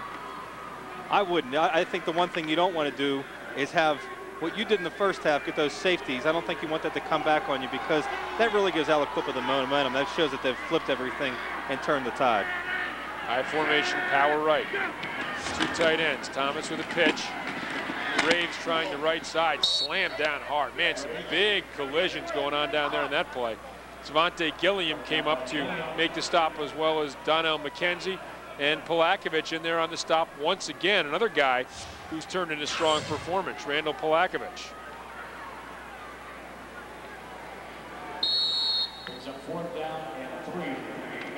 You see Savante Gilliam came up and made a big hit on that play. You don't see often, you don't often see the quarterback come up and lay himself out to make a big hit like that, especially when he, you know, part of his game is to pass the ball. But you know, that's kind of the Aliquippa way. He's going to be playing defense. He's going to be playing all out. Matajevic with a boot. Oh, he just nailed this one. Washington all the way back into his own territory, looking for room to run. Not going to find it. Stephon Day drags him down. And is there any doubt that Matajevic has been their MVP today? I mean, that is a huge kick. From his own 3-yard line, he drove it 50 yards in the air. Called 45, 48 yards, I guess they're saying now, in the air before Washington was able to grab it and return it for just 3 yards. He's just had a terrific game. He's really bailed Jeannette out of a big, you know, out of a bad circumstance now after putting Aliquippa in a few earlier in the game. Gilliam brings the team to the line of scrimmage, 3-receiver set. Washington in the slot, coming across the formation in motion. Patrick is the deep back. Gilliam keeps it on a quarterback sneak. Going to pick up 5 yards. It is taken away by Anthony Matt. Matt just took it right out of his hands, and it is Jeannette football. Well, Gilliam was fighting for extra yardage. He thought his momentum was stopped and that the whistle should have been blown. Matt was able to pull it out of there. Yeah, you see him wrestling for it. Matt comes away with it. And just like that, the field position completely changes in favor of Jeannette, and they're back in business. The Jayhawks faithful on their feet. That's a huge turning point for Jeannette, and that's something that really should inspire the offense. Your punter gets you out of another jam, boots it down, and then all of a sudden Anthony Mack comes up with a big defensive play and gives you the ball back in good territory. A.J. Graves, the lone setback. Thomas back to pass. Looking. He's going to go deep again. He's got Day down there. Day goes up, tries to battle for it, taken away by Michael Washington at the 16-yard line. Washington looking for room, dragged down by Dent. So on the very first play after they come up with a turnover, Aliquippa gets it right back from Jeannette. Michael Washington battling Stephon Day down there, comes up with the INT. Once again, Jordan Thomas tries to test Michael Washington, throwing to Stephon Day. And once again, Washington comes up with another big play, this time an interception at the 15-yard line, returns it out to the 27. So Gilliam to the line of scrimmage, I formation. Jeter with Patrick as the deep back. 3-receiver set. This is Washington in motion. Gilliam will hand to Patrick under the leg, tries the right side. Matt has a piece of him and gets some help defensively, and he's going to lose 3 as Larry Hall came up from his monster back position to help Matt on the tackle. Phew, these defenses are tough. They really are. You know, Jeannette's defense probably just got off the field, unbuckled their chin straps, and then said, oh boy, we got to go back on the field again. And they're out there making another big play on first down. They'll bring up a 2nd and 13 from the 25-yard line. Quip's coming in with some substitutions. McKenzie will come back in at tight end. Rivas checks back into the game. It's Darrell Rivas. Brandon Rivas is already in. Washington split wide to the right. Brandon Rivas to the near side. Darrell Rivas in the slot. And Rivas is going to get it. Darrell on the reverse, looking for room, cutting. getting out over the 35, down the sideline, and Darrell Revis is going to go all the way for a touchdown. There is a flag back at the 33-yard line of Aliquippa. So we'll wait to see the call. You talk about the big play capabilities of Darrell Revis, why they try to get the ball in his hands. That was a perfect example. But this 75-yarder looks like it's going to be called back. It is holding on the Quips. Oh, an explosive play there by Revis. And you see how he combines that elusivity with that breakaway speed, and he's just able to make such big plays and turn the game around like that. Oh, there's the hold. Looked like it might have been someone holding Bill Acree Hall. Holding. On the offense. Going to run. 10-yard penalty from the spot of the foul. Repeat second down. Looks like they might have gotten Shamar Jones for holding on Bill Acree Hall. Either way, it's going to march him back and bring up a 2nd and 14. Wow, you talk about big plays instead of 12-4. You're looking at 2nd and 14. And those are the kind of plays that eat at the Aliquippa coaching staff, because they have the capability of making such game-turning plays, but to see it called back by a holding penalty gives Jeannette another chance. And Patrick is just bottled up at the line of scrimmage. Dent was the one originally making the penetration. Acree Hall came in there to help defensively. Stevenson was in on the stop as well. You see the penetration here just kind of interrupts the play before it gets going at all. You know, that kills you, because this defense of Jeannette has been so solid. When you make the big play, to have it called back, boy, that stings, because Jeanette's not going to give up too many big plays. No, you only have a handful, and I'm sure they saw something in the Jeannette defense that allowed them to make that play. Revis gets it on the reverse again, looking, cuts away from Matt, gets back up on his feet. Wow. Picked up 10 where nothing was going there, but it's going to be short of a first down, so Aliquippa's going to have to kick. But, man, you get Revis out in space, as coaches like to say, get him some room to operate. He is shifty. He's just such a smooth runner. You see him come around. It takes his time, then all of a sudden, when he has a chance, he makes that break and just goes. But he really didn't have a whole lot of room there once he got to the outside this time. Well, Dent made the stop, but that's an easy-looking 10-yard gain there, making a couple guys miss. Washington back to kick. It's high. Once again, it's not fielded by Jeannette, and they're going to lose some 10, 12 yards of field position. This is just baffling. You'd think with two guys in the return, two guys deep, you'd think that they would have double the chance to have a guy field the punt and return it cleanly.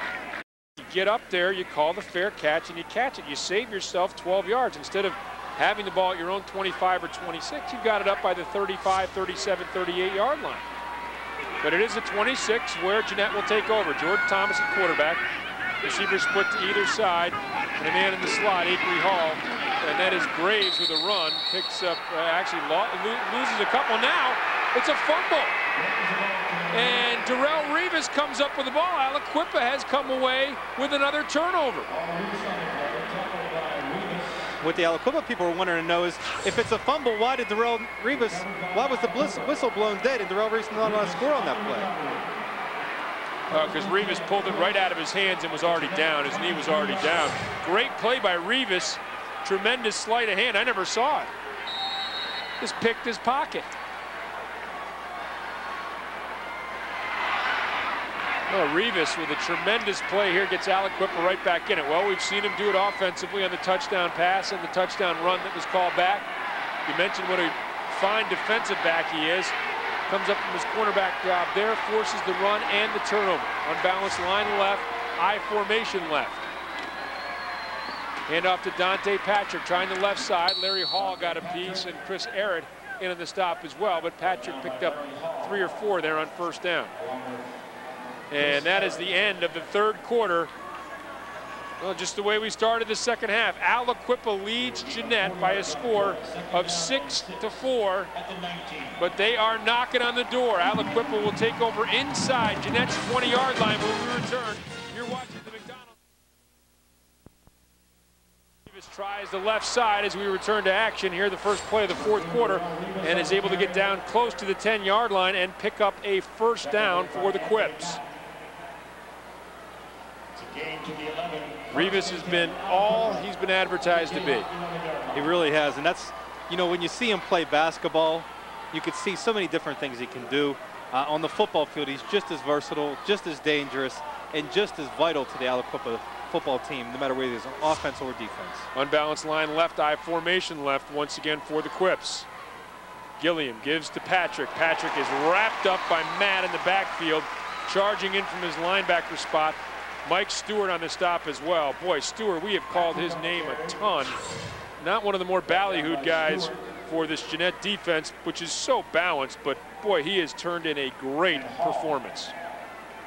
And that's been the key for Jeannette, is that their defensive front has really kept Aliquippa from getting large chunks of yards time after time, and that's what's kept Jeannette in this game. Gilliam brings the team to the line of scrimmage. Tight end left, one receiver out that way. Washington and Brandon Rivas to the near side. It's going to be Washington on the reverse. Gets past Stewart that time. I don't think Stewart ever saw him, but ridden out of bounds after he picked up about 4 or 5. Well, we talked a lot, or at least a little bit, about Jeannette's misdirection, about them giving those quick reverses to the slot guys. There, Jeannette got a taste of their own medicine. Washington could have said hello or goodbye on his way past Mike Stewart on that one. And Washington was running to the short side of the field on that play. You give him a little bit of room, and he might be gone on that play if he's running to the far side. 3rd and 8, down at the 9-yard line. Barry Hall checking in for Bill Akery Hall defensively for the Jayhawks. Big play here. For one, this is almost undoubtedly 4-down territory for the Quips. And they're going to call a timeout. Mike Smianek didn't like what he saw out there, so timeout is called. I think that's a tribute to Savante Gilliam. You know, Rivas was kind of slated to be the starting quarterback this season. Mike Smianek likes to put his best athlete back there. He did it with Josh Lay, now playing cornerback for the Pitt Panthers. And he felt like Rivas was ready to take that step, but Savante Gilliam has been a pleasant surprise for the Quips. Taking over for Marcus Council. Turnovers have been a big, big story in this game, and take a look at some of them right here. That was Matt just pulling the ball away from Gilliam here in the second half, and then right back the very next play.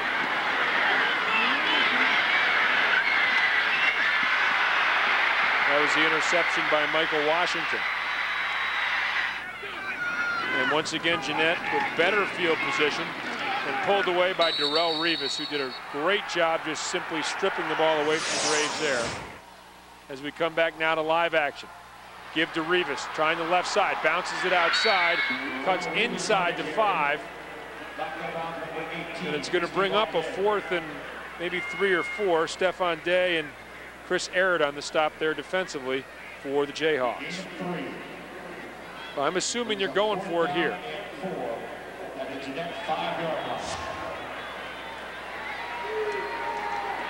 Yep, well, yeah, indeed, Gilliam coming back over. That's what shows, you know, one thing Aliquippa does not have is a true kicking game. Mark Pellegrini has kicked some extra points for the Quips, but they do go for it in short yardage situations inside the 10, and they usually go for it on 2-point conversions rather than the extra point. Patrick the lone setback, Darrell Rivas in the slot. Michael Washington comes in motion. On the 4th down, Gilliam looking. Tries to get outside, Stewart does. Closing fast, hurdles a defender and gets down to the 1-yard line. He just jumped over A.J. Tarpley. A tremendous individual effort by Savante Gilliam. And you see Gilliam with the little play action fake. Fakes the pass to get Stevenson off his feet and then takes off, and he's going to try to go for it, and Stefan Day just knocks him out at the 1, but it's going to be a close call here at the 1-yard line, whether that's a first down or whether Jeannette gets the ball. Wow, what a tremendous effort by Gilliam. Certainly sold out. Oh, this is going to be close. Got it. Had an inordinate amount of measurements in this game as well. By almost the length of the football, Savante Gilliam. What a great play by the junior. And it sets up a 1st and goal from the 1. Well, Jeannette had a couple of strong stands against Beaver in the semifinal game that helped get them here in similar situations. They're going to need one now. Trailing 6-4. Gilliam brings the team to the line of scrimmage. Unbalanced line right side. Eye power right. Gilliam tries to go over the top. Is denied on the keeper and going to bring up 2nd down. All Gilliam needs to do here is get the ball across the goal line, the plane of the goal line, but he doesn't even get that far. He gets stood up, straight up, and then pushed back. And the line judge rolled him gave him about a ½ a yard, but not the full distance. Boy, that is close. That is extremely close. When Jimmy Brown goes to snap this ball, he'll probably wind up putting it in the end zone. I mean, they are just inches away. Give to Patrick. Tries the left side, and delayed signal, and now touchdown Quips. Dante Patrick, a tough earned couple of inches, but gets into the end zone, and Aliquippa leads 12-4, setting up the all-important extra point try. They've gone with this unbalanced line to the left side. Well, it looks a lot tougher of a yard than it was, but Dante Patrick actually crossed the plane and then had a line stand him up and try to push him out, and that's what took so long. Pellegrini on to try the extra point, and the snap is bobbled. Pellegrini looking for somewhere to go, not going to find it, swarmed under, and so Aliquippa scores to make it 12-4, but Jeannette is just a touchdown and a 2-point conversion away from tying it. 9:56 remaining in the 4th. Aliquippa leads 12-4. Of you watching us from Scranton who have just finished watching the Lehigh game. This is the AA championships, the McDonald's WPIAL championships from Heinz Field, where 2nd-seeded Aliquippa leads top-seeded Jeannette 12-4. Aliquippa just scoring on an 8-play, 77-yard drive that took up 2:27 of the 3rd and then the 4th quarter. Kickoff taken by Bill Akery Hall. Out across the 30-yard line, big collision there, drives forward as he keeps his feet out close to the 35-yard line. Take a look at the way this scoring drive unfolded. Well, you're going to see Aliquippa come up. Darrell Rivas strips them of the ball. Aliquippa gets the ball deep in Jeannette territory. Savante Gilliam really sells himself here. Makes a diving play, gets the 1st down, and then 2 plays later, Dante Patrick, a 1-yard run to give the college roommate. Anthony's grandfather was police chief and mayor of the town of Jeannette, so a lot of history there in the Matt family. Almost intercepted, in and out of the hands of Stefan Day. Looked like a little behind him. Darrell Rivas had a chance. Bring up 2nd and 10. Well, that's 2 almost interceptions that Aliquippa has nearly had. Savante Gilliam with 1 in the 1st half, Darrell Rivas with 1 right there. And you could see how Jeannette's passing game is just a little bit off right now. They haven't been able to get Mike Dent involved with any pass plays over the middle, and they've tried to air it out and try to get the ball to Stefan Day. That hasn't been able to work with Michael Washington giving him some blanket coverage. So they're going to have to do something here now. Rolling, Thomas looking underneath and had pressure from the backside, tried to dump it short to Larry Hall, but beyond his reach, and it'll bring up a 3rd and 10. Boy, that pressure from Alec, once again, he is a guy who can make plays, so he can be 3 of 17 and then wind up leading the game-winning drive if need be. Jeannette would certainly like to see that happen. Fake on the draw. Thomas looking, has Dent, hits him right in stride. The big tight end going to West Virginia. Brought down by Tommy Campbell, but not before he gets out to midfield. Well, Thomas had time there, able to set his feet and delivered a strike. And that's really what's been important. He's been thrown off the run so many times, thrown off of 1 foot. This time he got planted, you know, a little statue play there, and gets Mike Dent, a big target, guy that needed to get involved in the game, keep Aliquippa, you know, on its toes a little bit, get the big 1st down, get the ball at midfield. Dent, the leading receiver for the Jayhawks, 4 catches for 101 yards last week against Beaver. Handoff up the middle, and nothing doing for A.J. Tarplin. No gain on the play, slammed down by Willie Walker. Trenny Kusnierek standing by on the sidelines. Trenny? Well, guys, We haven't heard his name often this afternoon, but Mike Dent was a highly recruited tight end. In fact, he was recruited by Michigan, Ohio State, Pitt, and West Virginia. He says he chose West Virginia University because it's his dream school. He says he's always been a Mountaineer fan. The coach said today that when he walked into Heinz Field, he kind of looked around and smiled and said, yep, I'm going to be here next year, but in a completely different capacity, trying to take down Pitt. Guys, up to you. Coos, thanks very much. Our producer, Roger Lenhart, can identify with love of West Virginia grad. Win 34-23, keeping their Big East title hopes alive. Take on the draw play once again, 3rd and 10.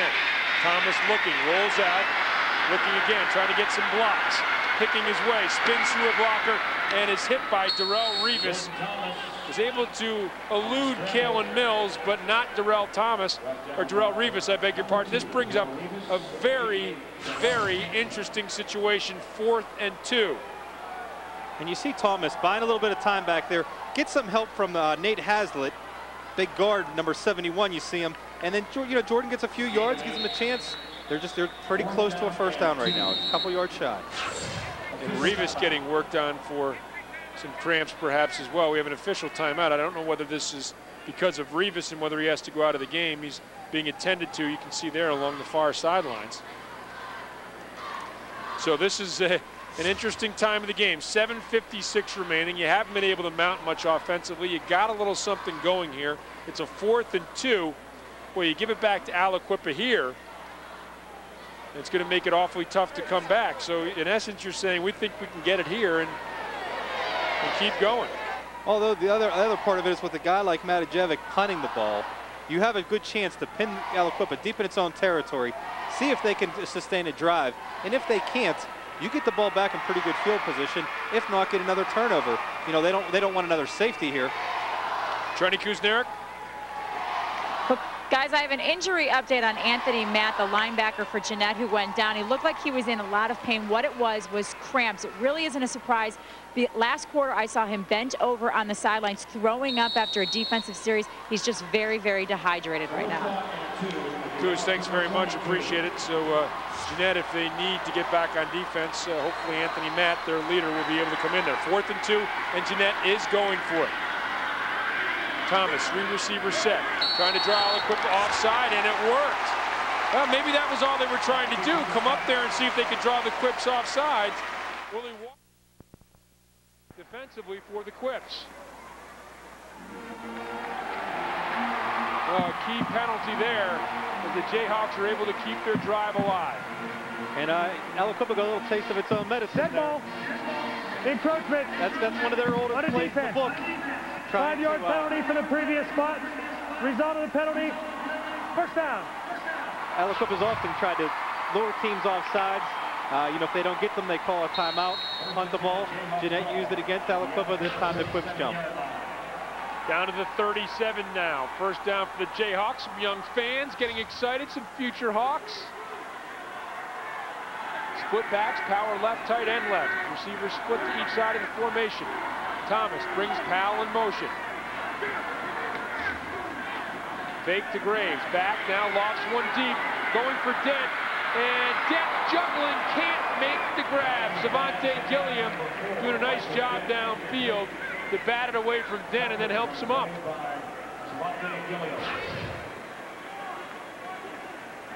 And you see Jordan Thomas has a lot of time again. Throws this one up high to Dent. Dent has a chance to go up for it. Savante Gilliam tips it. And Dent bobbles it a couple times, just cannot pull it in while lying on his back. And once again, Thomas having to throw a little bit off his back foot there. We've seen him only a couple times really have a chance to set his feet and throw. Aliquippa doing a nice job on the pass rush defensively. Thomas back to pass again. Looking for Powell, and boy, he telegraphed that one. It's picked off by Tommy Campbell. Starts up the right sideline, cuts back towards the middle of the field. Tackled at the 45-yard line. Campbell doing a nice job breaking on that ball. Boy, it's hard to loft a slow one like that over the middle against a defense that's this speedy, and Campbell makes him pay. Well, Campbell had to be licking his chops and seeing that ball just floating across the middle. Jordan Thomas, it seemed like he tried to lead the guy a little bit, but you see Tommy Campbell just come right in there, pick it off, return it for a good 20 yards.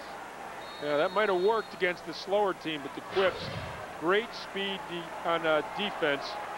turnovers now. Jeannette with 4, Aliquippa with 3. I don't think we expected to see quite that many turnovers in the game. Unbalanced line left, they come back to the right with Dante Patrick. Patrick is wrapped up after a gain of 1 or 2. Clock now beginning to become a factor as we wind under 7 minutes remaining here in the 4th quarter. Matt is back out there defensively for the Jayhawks. That is good news for them. They need to make a stop and get the ball back. 2nd and 8. Getting down close now to 6:30 remaining in the game. Unbalanced line left again. The eye is to the right. Give to Rivas. Rivas trying to get to the corner. Held up by Larry Hall and then dragged down by Stephon Day in there to help as well. Sean Stevening his ground and slowing the play down until more defenders can come over to help. 2 tight ends. Eye right. 3rd and 9 or 10. And Polakovic jumps off sides there. Looks like it's going to be against the Quips. Little false start. And drive him back 5 more. That's the call. Polakovic, the tight end, up at the top of the screen, jumping early. Here's the official call. Dead ball. False start. On the offense. 5-yard penalty from the previous spot. Repeat 3rd down. So it's going to be 3rd and close to 15. Rivas lining up in the backfield with Devon Jeter and Dante Patrick. Gilliam will give to Rivas on the crossbar. Rivas looking for some room, bursting through, and Darrell Rivas going to pick up the 1st down. On 3rd and nearly 15, they just give it to Rivas. Boy, he is so effortless the way he glides up the field. It doesn't look like he's moving that fast or gaining that much yards. You look up, he's got 15. I think what it is part of it is he takes nice long strides, and he's tough. You know, he gets there and he's going to break a couple hand tackles, and if you try to rep him up, he's going to lower his shoulder and try to run you over. That is a huge 1st down, and the clock definitely becoming a factor now as we approach 5 minutes remaining here in the 4th quarter. And up to Patrick, the deep back, trying the left side, both hands wrapped around the football. Going to pick up almost 6 yards on 1st down. Now they're going to mark it back closer to the 40, so almost 4 yards on 1st down. Pick up the 2nd of a short 6. And you could see Jeannette with so many guys playing both ways, and key guys for them playing both ways. You can see Jeannette starting to get worn down a little bit. And that's what Mike Zmianek said right at halftime. I think conditioning's on our side. You can see Jeannette's defense is starting to bend a little bit more and more each play. Yeah, most of the skill guys for Aliquippa play both ways, but yeah, the line almost completely different on offense as it is on defense. Quarterback sneak. Gilliam saw something there at the line of scrimmage, spins away, and is finally going to be dragged down to the 21-yard line by Chris Aaron. Well, I think Gilliam just freelanced that as Day was in on the tackle as well. It really seemed like it, because it seemed like there was a delayed count on that snap, and he just took off. When he saw it, he must have saw something that defense said, I'm just breaking away on this one. Well, credit Gilliam with a long run to set up another 1st down and 10. 4:09, 4:08 now remaining in the game. And Aliquippa on the move. Jeannette needs a stop or a turnover, and they need one now. High formation, unbalanced line right. Give to the deep back. That is Rivas trying to bounce outside. Knee hit the ground. And he's going to be stopped there. Actually, James Moon was the one in the deep set getting the ball for the 1st time today. Moon, the senior, will get some carries, but not only you have to fight for Dante Patrick for some carries, but Darrell Rivas as well, the way they move him around. But nice to see Moon get on the field in his senior season, the WPIAL championship on the line. Well, that's one thing, too. Mike Zmianek sold his players on, and it's hard for a lot of guys to buy into this. He said, we're going to use 2 running backs. We're going to use 2 quarterbacks. We're going to use several receivers. Everybody's going to touch the ball, which is not going to be a superstar on this team. And these guys have bought into that, and that's the reason why they're winning this game right now. Patrick getting down close to 1st down yardage again. He likes to keep everybody involved. It helps keep the enthusiasm up And I'll tell you what does that tell you, as it is a first down now on the play? Take a look on the run by Patrick once again, just good hard running as he gets the edge there and cuts it up. And what does that tell you about the confidence in a guy to bring him in, has not carried the ball all game? Hey, a fumble is about the only way Jeannette can get back in this thing right now. And you give the ball to the kid who hasn't run a ball all game long. You're telling him, hey, we have confidence that you can do the job, even though you're coming in late here in the fourth quarter. Most impressive drive, at least time-wise, of the day for Aliquippa. Give to Patrick up the left side. Stewart wraps him up, and Patrick able to drive forward and pick up a couple more. Now with 2:27 remaining, Jeannette going to have to start calling some timeouts. This drive has taken nearly 5 minutes, 9 plays so far for the Quips. Like you said, a big drive. Aliquippa leads 12-4, trying to salt things away here late in the fourth. Back with more from Heinz Field on Fox Sports Net after this. Field, Aliquippa leading Jeannette 12-4, time winding down. Give to Dante Patrick off the left side, spinning inside the 5, bang down and around the 4-yard line and stayed in bounds. The clock continues to move, and Jeannette will call another timeout. Aliquippa trying to run out the clock. One more score and it's pretty much history. 3rd and 3 from the 4-yard line. Pitt, West Virginia, goes on the road and beats Syracuse at the Carrier Dome. 2:15 going to be put back, so 5 more seconds going to be put back on the game clock. West Virginia winning on the road and Pitt winning on the road, so each team remains with just 1 loss in the conference. Pitt with a big game, obviously, next week against Miami right here at 8 o'clock at Heinz. For Jeannette, not much you can do except try to stop.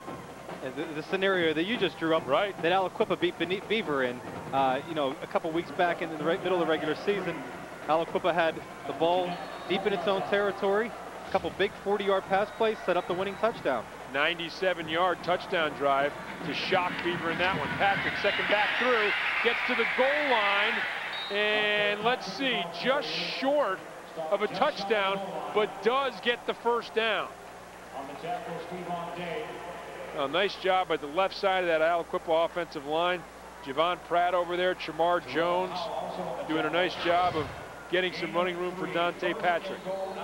And Patrick looks like he almost gets in, but they stand him up and turn him around and say you're going to have to give him one more try, although now with the first down they have 4 more chances to put the ball in the end zone and put this game out of reach for the Jeannette Jayhawks. That O-line, we mentioned Jones and Pratt, Jimmy Brown, Paris Cobb, Kalen Mills. They've all done a nice job here in the second half as Aliquippa has been able to muster some longer drives than we saw. Of course, we saw nothing in the way of drives in the first half whatsoever. Yeah, delay of game against the Quips. I'm just not sure there's enough clock left for Jeannette. Only 1 timeout remaining and just 1:36 left in the game. Well, if Aliquippa does win this game, it's not going to be in the prettiest fashion. They've had some turnovers, they've had some costly penalties, just some really bad mistakes that usually cost the team a game. But Aliquippa has played well defensively, and they do have that one big offensive play to Darrell Rivas to give them the big lead. Yeah, as you see Patrick trying the left side, staying in bounds, fighting and picking his way down to the 3-yard line, and Jeannette will use its final timeout with 1:28 remaining. Well, I think the thing you can say, Kevin, neither offense performed all that well today. Aliquippa did have the big play. Neither was able to accomplish a whole lot. There's their 3rd and final timeout. Neither was able to accomplish a whole lot offensively, get any kind of continuity going. But the defense has played extremely well. There was a lot of hard hitting, obviously a very physical game. You'd expect that out of 2 teams. They have the ball in in Aliquippa territory, and Tommy Campbell not only intercepts the pass, but returns it 25 yards to the Aliquippa 45 to set up this big drive right here. 1:28 remaining. Gilliam will give to the deep back. That's Patrick battling his way through the Jeannette defense and into the end zone. And that's going to make it Aliquippa 18, Jeannette 4. Now Svante Gilliam, the junior, a minute 23 away from giving Aliquippa its 12th WPIAL championship. Good hard running by Dante Patrick. I'll tell you, Patrick and Jeter, not real flashy.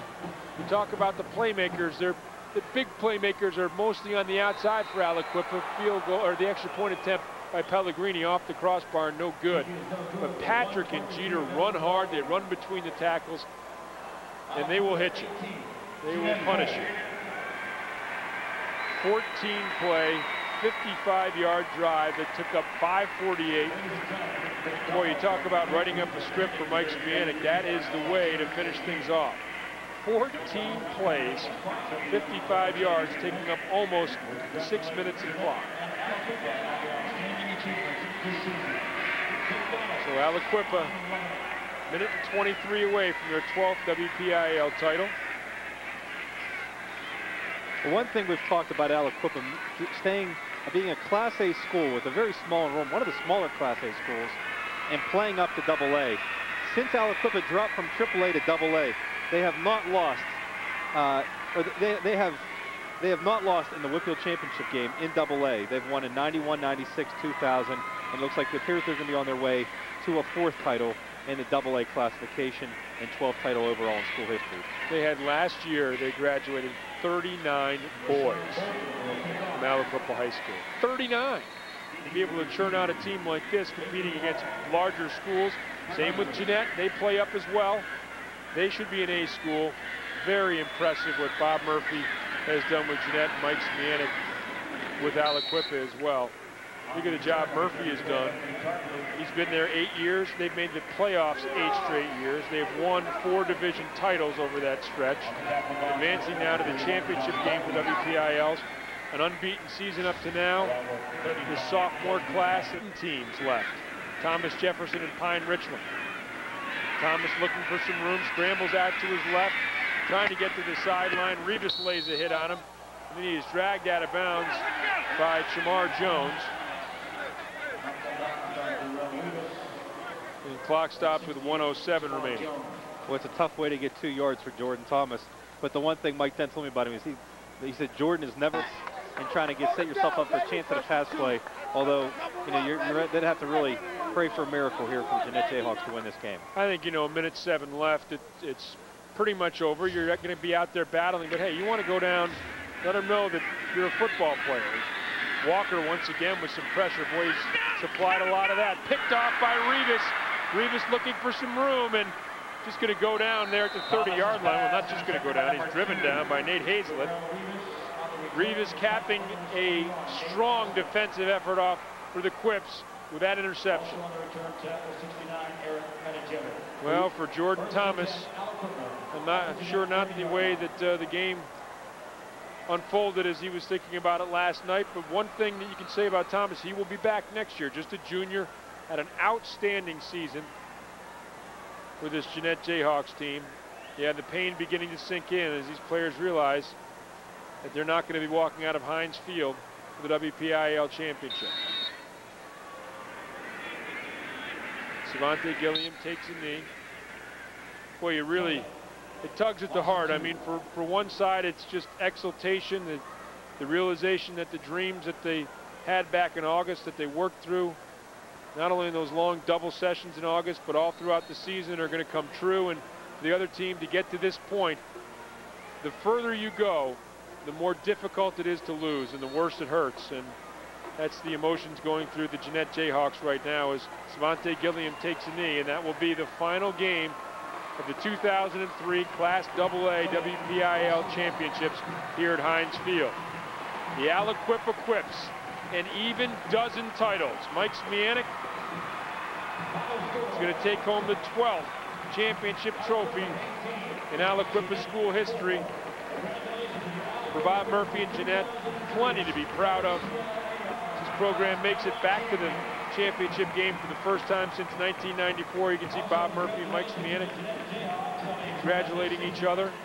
Outstanding seasons for each. The Quips winning title number 12.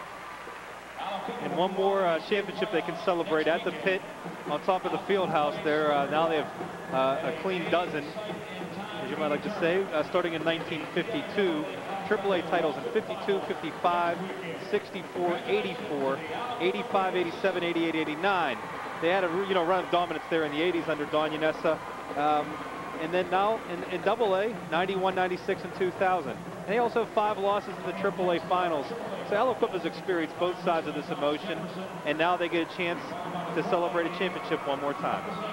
So the Aliquippa Quips winning their 12th title by the score of 18-4 over Jeannette. We have plenty more coverage coming up at this AA championship, including some post-game comments from the victorious Quips when we return from Heinz Field on Fox Sports Net right after this. A little bit of everything today, returning punts, returning kicks, doing punts. Did you feel like you were out there the entire game today? Well, yeah, I was exhausted like crazy. Playing both sides of the ball it's a tough job. But you got mainly you got every responsibility on that field in the secondary. But I'm saying I just toughed it out, got my win. I mean, kept my composure and just played defense. Were you surprised on all those punts that Jeannette didn't field any of them? They just let you guys handle each and every punt? Yeah, it felt kind of weird, but it wasn't no different though, cause I mean we still feel the punch, but some of it cost us, but we still, our linemen, you know, they did a good job of getting us out of the red zone. But besides that, we pulled off, got the victory. As a defensive player, you have to be very proud that you held a team in a championship game to just 4 points. Yeah, I'm very proud of myself, because usually they try to pick on a little guy, I'm saying, but they found out today that little guy stepped up big, so I'm very proud of myself, and interception is a big factor in the game. All right, congratulations, Michael. All right, we have more players joining us, a quarterback, and we have to check with you. Is it Javante or Savante? We've struggled with it all day. It's Javante. Javante. Well, Javante Gilliam, did you kind of feel like it was your job to kind of take over this game when it was so close in the second half? I mean, I'm only a junior, so really it's the seniors team, but I felt as myself, me being a quarterback, that I had to do what I had to do to step it up. I mean, I messed up a little bit in the first half, but I came back, I kept my composure, came out, just settled down, calmed down. I'm still made a few mistakes, but I'm learning from it. So yeah, I take the role of leading my team. Was it difficult for you to play so patiently and maybe not be able to air it out? I mean, you have Darrell Rivas, a guy that has big play abilities. I mean, Darrell, yeah, Darrell has a lot of ability. Okay, we'll let you accept your award. We'll get back to you. On behalf of the WPIAL, I proudly present the 2003 Class AA Championship Trophy. Time, Aliquippa Quips.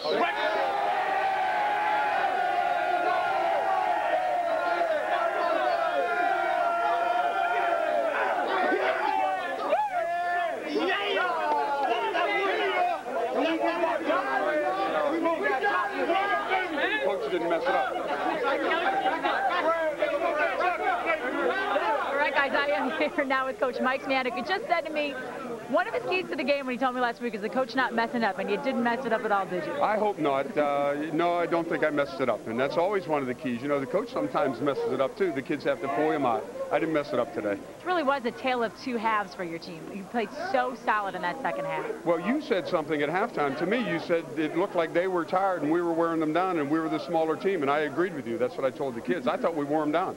I thought we were in better physical condition, and we played a little bit tougher. I really do believe that. Your offense played tough, but your defense, you have to give, I think, a game ball to your defense. Trendy, I give the game ball to the defense. Anytime you win a WPIAL championship, you play great defense. There's nobody wins like the WACs. It's not 38-32. You can't win like that. And we've always understood the defense is what we're founded on. If we'd cut down a little bit on the turnovers, we'd have been a lot better off. But if they don't score, I think Barry Bonds hit a grand slam in the first half. It's the only reason they had 4. So, you know, if they don't score, then we're not going to lose. And they played great defense, absolutely great. Great. Thank you so much, and congratulations. All right, the Aliquippa Quips, your Class AA champions. We'll take a break now, and we'll get ready for our third game of the day coming up. The second McDonald's WPIAL championship is in the books. Springdale won in Class A. Aliquippa takes home the AA title with an 18-4 win over Jeannette. Jeannette took a 4-0 lead. Aliquippa led 6-4 at the break. Then in the second half, the first half marred by a lot of turnovers. The second half, we saw more of the same, as it was really nip and tuck for a while. It really was, and where you saw a lot of defensive stands in the first half. The second half, you saw the defenses bend a little bit more, and some big plays. You see a big play here by Anthony Matt. Strips the ball off Devontae Gilliam. Comes up with a big fumble for the Jayhawks, who turn around and throw a big pass. It looks like it's headed down to Stevan Day, but he tips it, and Michael Washington says if you're going to pick on the little guy, he's going to come up with a big play. Returns it and sets up Aliquippa for a big drive. Yeah, that was the very next play that happened. And then Aliquippa looks like they come up with a big play on a 2nd and 13. A 75-yard run by Darrell Rivas, but we saw the hold there called on Shamar Jones holding Bill Akery Hall, so this thing gets called back. And that could have been a play that really break the game open, but it wasn't. Aliquippa gets the call back, and now they have to really make a long drive here. Savante Gilliam on a 4th and 4 gets the first down. Big play for the Quips, and then Dante Patrick scores a touchdown. Tremendous effort by Gilliam, and then as you mentioned, Patrick goes over to make it a 12-4 game. And then a little lofted pass here by Jordan Thomas. Tommy Campbell steps up, makes the interception, and picks up some yardage on the return. And that sets up Aliquippa's best drive of the game. And Darrell Rivas with a 3rd and 14 gets a 15-yard run for a first down. Is the key play of the drive right there. And then Savante Gilliam that gets another big play. Great game by Gilliam. And then Aliquippa, once again, Dante Patrick goes in for the touchdown, puts this game out of reach. So the Aliquippa Quips able to hold up the "We Are One" sign. Number 12, look at Mike Spianek, gets the ice, doesn't even bat an eye, goes over and shakes hands with Bob Murphy. That's talk about keeping cool. Mike Spianek does it there. 12th WPIAL championship. Of course, he's been involved in a lot of these, not only as a head coach, but also as an assistant under Don Yanessa as well. And he really has, and he's taken Aliquippa's program and really taken it to another level, and they've been able to dominate the AA level now, and they do it against, this time, a very storied program in Jeannette Jayhawks. And once again, Aliquippa very impressive defensively, and that makes this game so exciting for the Quips. Yeah, and congratulations to Jeannette, we should mention as well, on an outstanding season, unbeaten coming into this championship game. We are only halfway through with our coverage of the WPIAL championships here at Heinz Field. Coming up next, the AAA game. Pat Paris has the story of the Thomas Jefferson coach, Bill Chirpak.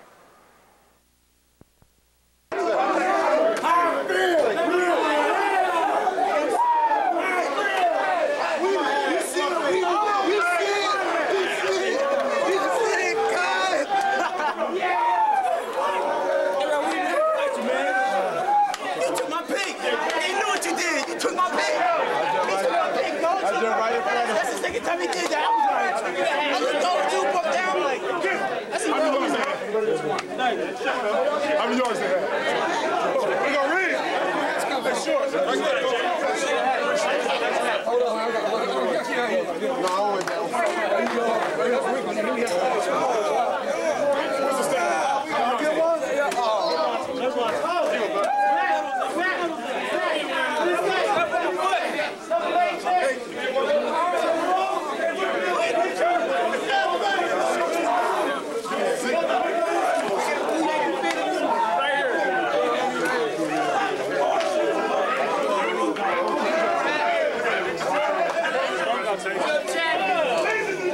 Whips, on behalf of the WPIAL, I proudly present the 2003 Class AA Championship Trophy. Yes, sir. The 12th time. Yes, sir. Aliquippa Quips. Yes, sir.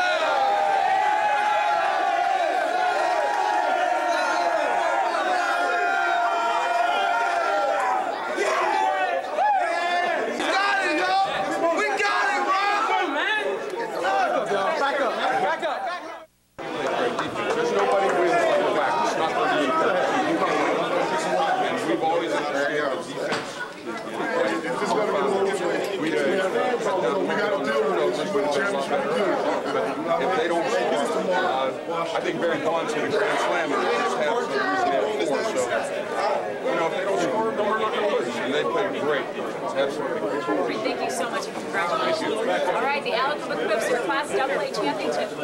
Okay, where are we supposed to go somewhere? They say there's a media place to go. Defense is the name of the game. When you get to this point, there's nobody going to win. You got no? It's just it's not going to happen. I got this. Play great defense. I thought we wore them. I know they were bigger than we were. They looked tired to me. I was upset about the time grinding away. Go ahead! And really pounding on the fullback, beat the heck out of it.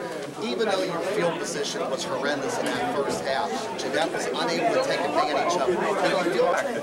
You know, it might have been even worse.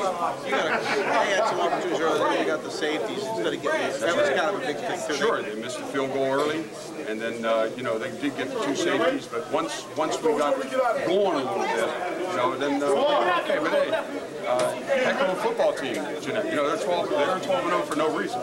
Did you make any adjustments at the half? Yeah, a little bit, just something in our blocking schemes. And, you know, Coach Short, our defensive coordinator, promised me they wouldn't score the second half, so we were conservative. All right, boss. Well, tell them guys to come on, man. A championship is still a very, very big deal around here. You know, basketball is a little bit different because you can move on after the WPIAL game, but football, this is one that our number will be on the roof, and the kids know what I mean. Coach, any thoughts on Slippery Rock next week? Yeah, they're up there in whatever county, Mercer County, what county they're in? Butler County. I don't have a clue. I've never seen them. I imagine their uniforms are green and white, I would expect, but I don't even know. No, we sent a scout, but I certainly didn't watch the film or didn't talk to them about it. I had bigger fish to fry, as they say. Have no idea about it. I wanted to try to talk to a couple of your... Excuse me, and Mike. Coach, you got a couple starters, right? Yes. No. Oh, yeah. 3 of them. And it makes us different. You got to work hard. Don't play. Don't work effort. It's very hard. How you doing? Congratulations. Talk about start with the beginning.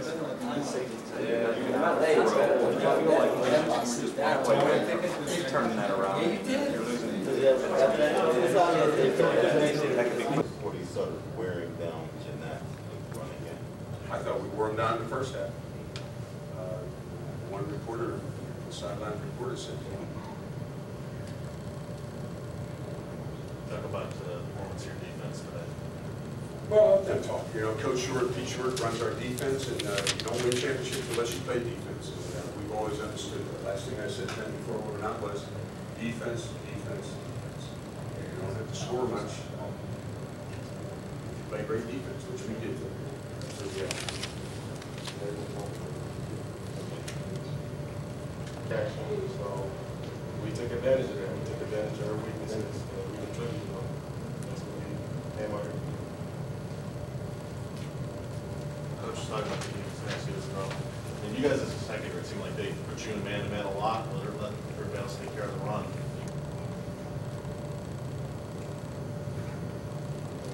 Ever in a game before with 2 safeties? I didn't know that. I thought Barry Bonds hit a pinch hit grand slam. I wasn't sure the way that worked. Oh, I remember that. I was going to ask you that question. Are you a baseball coach also? You know, you're down 4-0, you come to a rally in the bottom of the 3rd inning, and then, you know, you put a 6 spot. Terrell, were you surprised that Jordan Thomas threw away a couple of runs?